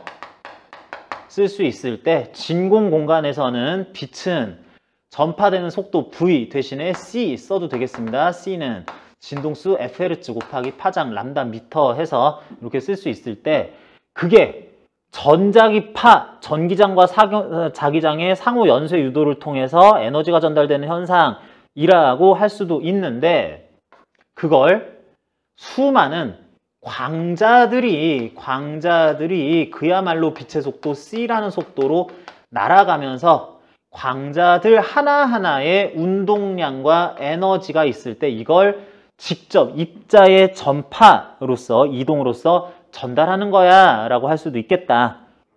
혹시 까먹었을 수도 있으니까 전자기파의 파장 이용해서 광자 한 개의 운동량 람다분의 하 플랑크 상수 6.63 곱하기 10-34제곱 썼을 때에 이렇게 쓰면 킬로그램 미터 퍼 세크 단위 사용할 운동량 에너지 진동수의 플랑크 상수 곱해도 되고 그게 어차피 이렇게 람다분의 하 C로도 나올 건데 이렇게 쓰면은 줄 단위로 헤르츠 단위 플랑크 상수 미터 퍼 세크 단위 미터 단위 쓰면은 줄 단위 광자 한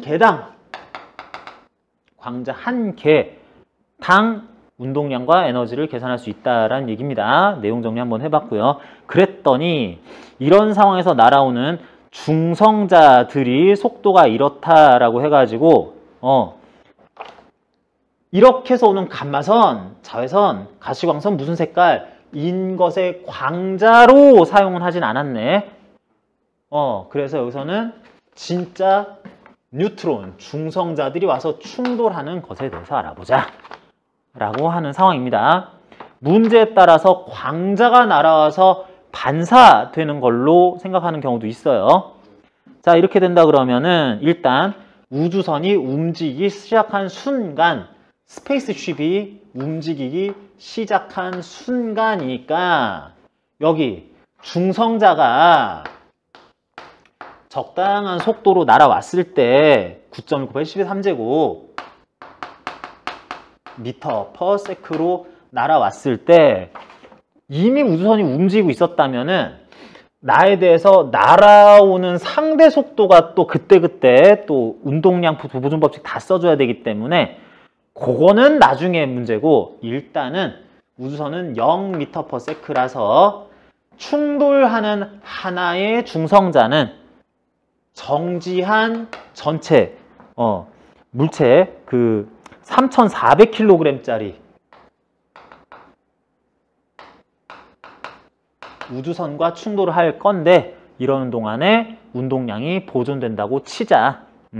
그래서 이것하고 와가지고 충돌을 할 건데 이것들이 질량은 아까 얘기하는 것처럼 1.7 곱하기 10에 마이너스 27제곱킬로그램들일 거고요. 곱해서 운동량 구하고 우주선 자체는 운동량 0이었는데 이런 게 무려 1초 동안 10의 26제곱개가 날아올 거다. 그러면은 이만큼 개수 곱한 양의 운동량 덩어리가 1초마다 꽝꽝 부딪힌다고 할 수 있겠다. 그래서 이런 식으로 날아오면 자, 중성자들이 날아와서 그 충돌을 할 때 이런 질량 중성자 곱하기 이런 속도 중성자 한 운동량의 n개가 이만큼의 운동량으로서 1초 동안 날아와서 부딪히는데 문제는 두 가지 상황이 벌어집니다. 중성자들이 날아와서 굉장히 많은 아보가드로수급의 중성자들이 날아와서 충돌한 다음에 얘네들은 쭉 튀어나갈 거냐 아니면 날아와서 붙어서 갈 거냐에 따라서 운동량 보존 법칙상 이 우주선이 날아가게 될 속도 또는 우주선이 받았을 힘을 달리 구해줘야지 된다는 얘기입니다. 자, 와서 달라붙어 튀어나가. 어때? 어디에 나와 있어? 제시문에 나와 있습니다. 문제만 보면 안 돼요. 제시문 다 봅니다. 태양도치라는 것은 태양에서 방출된 여러 입자가 우주선에 충돌을 시키면서 그것에 의해서 우주선은 가속되는 방법이다. 여러 가지 입자 내지는 전자기파, 광자 중에서 중성자만 고려하자. 그림 3과 같이 중성자들은 모두 Vn이라는 똑같은 속력으로 날아와서 우주선의 후방에 위치한 평면 모양의 돛체 수직으로 충돌을 하고 이후 중성자는 정반대 방향으로 마이너스 Vn으로 튕겨 나간다라고 하자 그랬습니다. 두 가지 방법이 다 있어요. 와가지고 들러붙는 것처럼 하는 방법 또는 얘네들이 적정한 속력으로 뭐 완전탄성 충돌처럼 튀어나가는 방법이 있다라 그랬을 때 이런 운동량으로 들어온 우주 돛체 충돌한 하나하나의 입자들이 모두 오돈 속력 그대로 반대 방향으로 날아간다고 그러자. 그러면 이런 운동량으로 오던 것이 반대 방향으로 똑같은 속력으로 날아간다라고 그러면은 중성자들의 운동량 변화가 충격량인데 그 충격량의 크기는 곱하기 2 하면 되겠죠. 뭔 말인지 알겠어요? 이렇던 운동량이 이런 운동량 크기로 변하는 과정에서는 운동량 값의 2배 크기의 충격량이 중성자에게 가해졌고 그 충격량은 우주선 스페이스쉽 돛체서 가한 것이나 우주선 중성자들이 돛체에 가한 충격량이나 크기가 똑같을 거고 방향은 결국에는 얘는 오른쪽으로 받을 거기 때문에 우주선이라는 이 물체가 받은 총 충격량은 1초당 이만큼씩이겠다. 우주선이 이만큼의 충격량을 1초 동안 받았어요. 적당한 힘을 몇 초 동안 받았느냐 하는 게 충격량인데 우주선이 받은 충격량입니다. 그런데 그게 1초램에 t값이 1이라며 그러면은 이렇게 구한 값을 2배까지 한 값을 1초로 나누면 우주선 스페이스쉽이 받은 평균 힘, 1초 동안의 평균 힘 이걸 다시 질량으로 나누면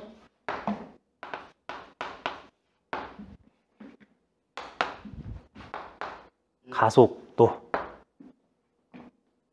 이런 충격량인데 1초가 어차피 뭐 나누나 곱하나 똑같다 생각하지 말고 1초 동안의 총 충격량, 이런 입자들의 운동량 변화 크기, 그거 1초로 나누어야 평균 힘 몇 뉴턴, 그걸 3400kg으로 나누면 가속도 구하라 그랬죠.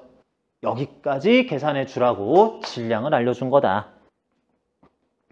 이렇게 해서 1초 후에 속도가 얼마냐, 운동량이 얼마냐, 우주선에 대해서 물어보면 속도를 물어볼 때는 이런 운동량을 3400kg짜리가 가지고 있는 거야 라고 해서 구할 수도 있어요. 이런 충격량만큼의 운동량 변화를 통한 속도를 구할 수도 있어요. 근데 여기서는 그런 동안에 평균 가속도를 물어봤기 때문에 이 충격량을 질량으로 나눠준 것까지를 구해주는 거였다. 그런 과정에서 이런 식이 왜 만들어지는지에 대해서 중간 단계 서술을 첨예하게, 이러니까 이 값을 구해야 되고 이러니까 1초 동안이었기 때문에 평균 충격력은 1초로 나눴어야 되고 가속도를 물어봤으니까 질량 3400kg를 나눴어야 된다라는 것들 다 일일이 서술하면서 계산 과정 자체는 약분을 하네 마네 양변을 뭘로 나누네, 그래서 전개를 해보면 이런 거는 써봤자 채점이 안 된다는 거죠. 약분 잘하냐, 곱셈 잘하냐, 덧셈 잘하냐, 이항 잘하냐, 이런 것들은 물리 실력을 측정하는 데 있어서 아무 의미 없기 때문에 채점이 전혀 들어가지 않습니다. 그런 식이 왜 나오는지, 이 식을 이렇게 쓰면은 이런 의미를 또 가지게 된다라는 그런 중간 단계 서술이 점수하고 직결되는 거예요. 자, 3번은 식을 세우거나 내용을 적거나 답을 계산하는 것보다도 이런 내용을 이렇게 해석한다. 그러니까 뭐 이것들이 운동량이 만큼 있었다. 반대로 튀어나오니까 운동량 변화가 이거다. 그게 충격량이다. 같은 크기의 충격량을 우주 도체 가한다. 충격량에 대해 1초 기준으로 몇 배 한 거, 이만큼 개수가 날아서 붙은 거 질량으로 나눠야, 1초로 나눠야 충격량, 충격력, 평균 충격력, 질량으로 나눠야 가속도라고 하는 것들 일일이 써줘야 됩니다. 머릿속에서만 생각하고 다 생략하고 이렇게 수식만 쓰고 이러면 안 돼요. 4번 제시문 라의 상황에서 태양에서 방출된 전자가 이런 속도였을 때 전압 V 볼트에 의해서 이런 대에 45도로 그 극판에 금속판에 도달한다 그럴 때 우주선의 속력을 추론하시오 라고 하는 것이 이제 오늘 또 내용상 알아봤었던 전위차, 전기장 관련한 개념이죠. 자, 그래서 그 제시문에 나온 상황부터 또 보면은 또 그런 우주선 스페이스쉽에 태양에서 날려보낸 전자가 쏙 들어오는데 이 전자를 그대로 받아서 어떤 실험장치 속에서 그것들을 휘어가게 하는 포물선 운동을 시켜볼 것이다. 태양에서 방출된 전자를 이용해서 우주선의 속력을 알아보고자 한다라고 그럽니다. 우리 지구상에서처럼 주변에 지형지물, 나무, 건물, 도로 같은 것들이 안 보이기 때문에 내가 도대체 어떤 속도를 가지는지 우주선은 스스로의 속력을 측정하기가 힘드니까 이걸 참고해보자 그랬습니다.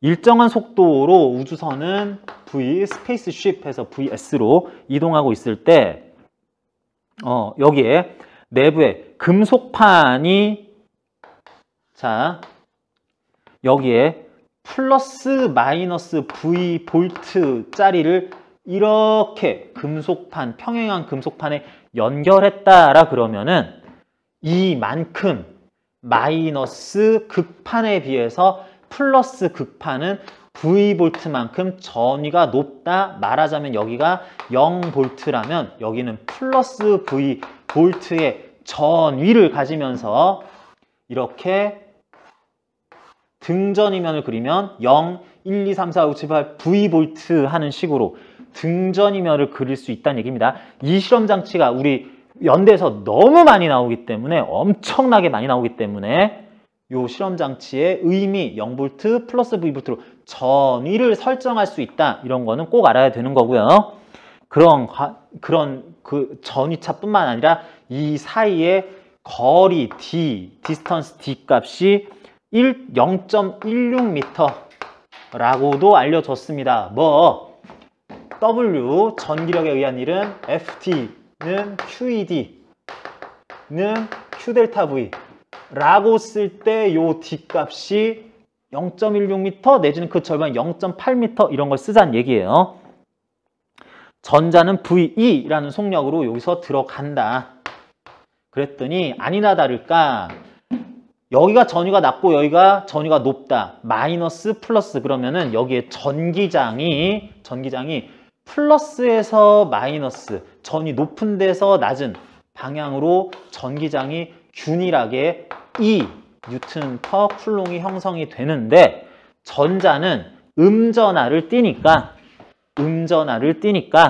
전기력선 반대 방향으로 전기력을 받을 거다. 그러니까 수평 방향으로 VE라는 속도로 들어간 전자는 위로 힘받아서 포물선 운동을 한 결과 마지막에 45도 각도로 극판에 도달한다라고 하는 것은 오른쪽 방향 속도 VE가 유지가 돼야 될 건데 위쪽 방향으로 속력이 VE가 또 나올 거기 때문에 45도 방향으로 극판에 부딪힐 거다라는 얘기입니다.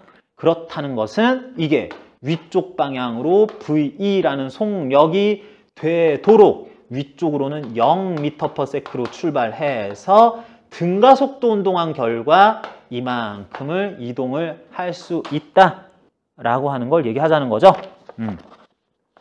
자, 그래서 평판 금속 판사의 전차는 V볼트이고 D였을 때 전자는 가운데 지점에서 전체 0.16m는 페이크고요. 요 0.08m만 위쪽으로 이동을 할 거고 여긴 버릴 거예요. 균일한 전기장이기 때문에 요 사이의 전위차는 2분의 V볼트만큼 차이가 날 겁니다. 이렇다고 했을 때 세타 값을 알아내면은 뭐 이런 것도 찾을 수 있을 거다라고 그럽니다.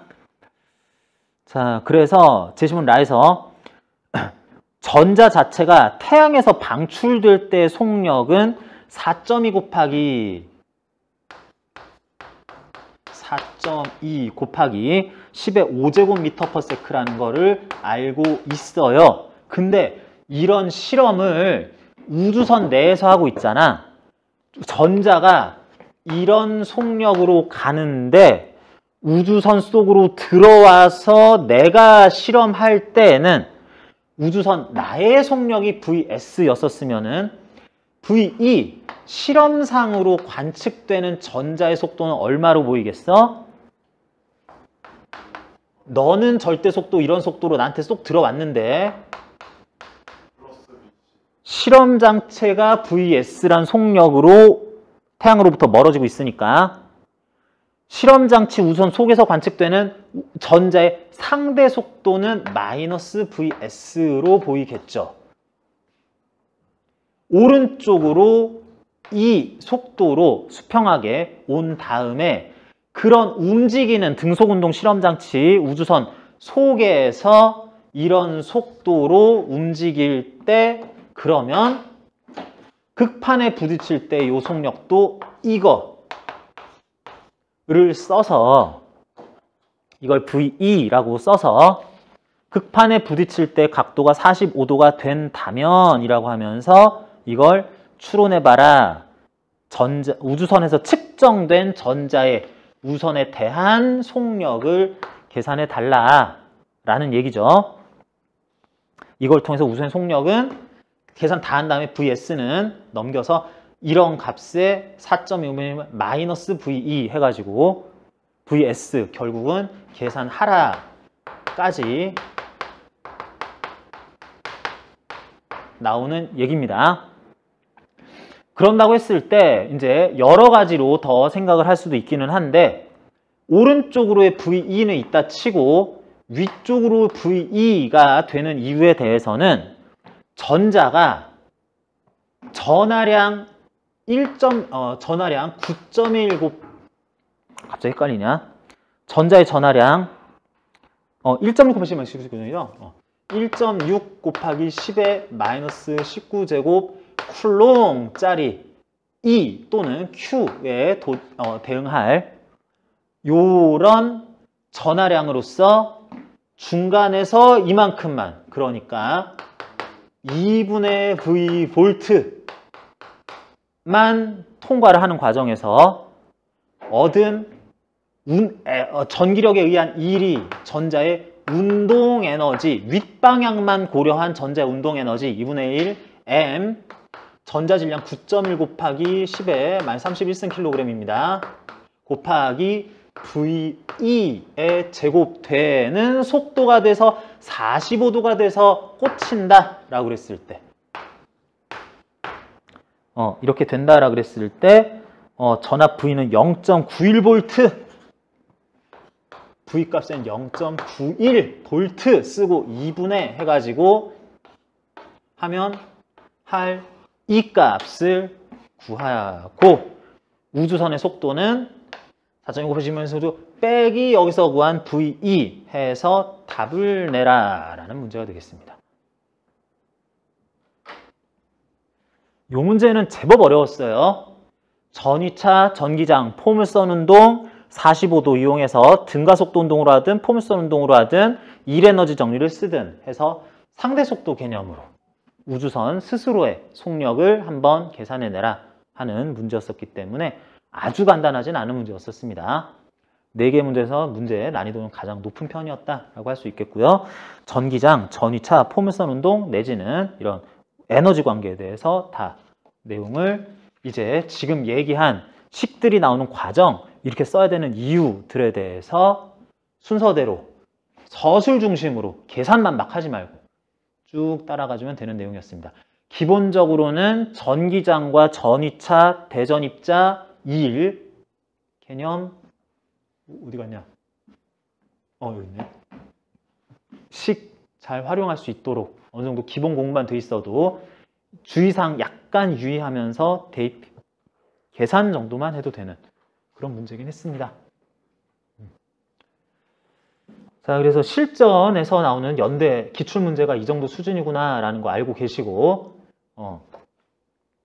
약간 파동에 대한 얘기하고 몇 가지만 더 한 다음에 여기에서 나온 유사한 문제, 연대 기출문제, 같은 해에 자연2라고 나온 거나 재작년에 나온 문제나 작년에 나온 문제, 작년 문제는 좀 많이 쉬워가지고 재작년에 나왔던 뭐 또 원동하고 전기장 속에서 또 들어갔다가 뭐 어디 가고 뭐 이 문제 있습니다. 그거 보면서 역시 전기장, 전위차, 평행판 거기에서 원운동과 포물선 운동, 중력에 의한 포물선 운동, 전기력에 의한 포물선 운동 어떻게 나왔었는지 실전 문제 통해서 계속 이제 확인하는 거 다음 시간에 또 보긴 할 건데, 관련해서 여기 뒤에 나오는 그 객관식형 연습 문제라든지 고려대학교에서 나왔던 옛날 기출문제 굉장히 연대 유형이라서 한번 풀어보라고 참고사항 넣어준 거고요.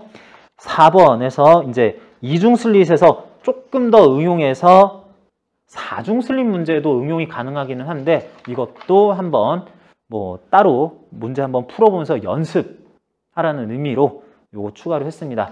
관련해서 한번 문제, 특히 고려대학교 기출문제는 실제로 풀고 답안지도 한번 써보고 그러는 답안 쓰는 연습하는 게 이제 실력는데 굉장히 중요하기 때문에 해보시고, 다음 시간에도 연대 기출문제 관련한 내용들 정리하는 거 위주로 총정리하겠습니다.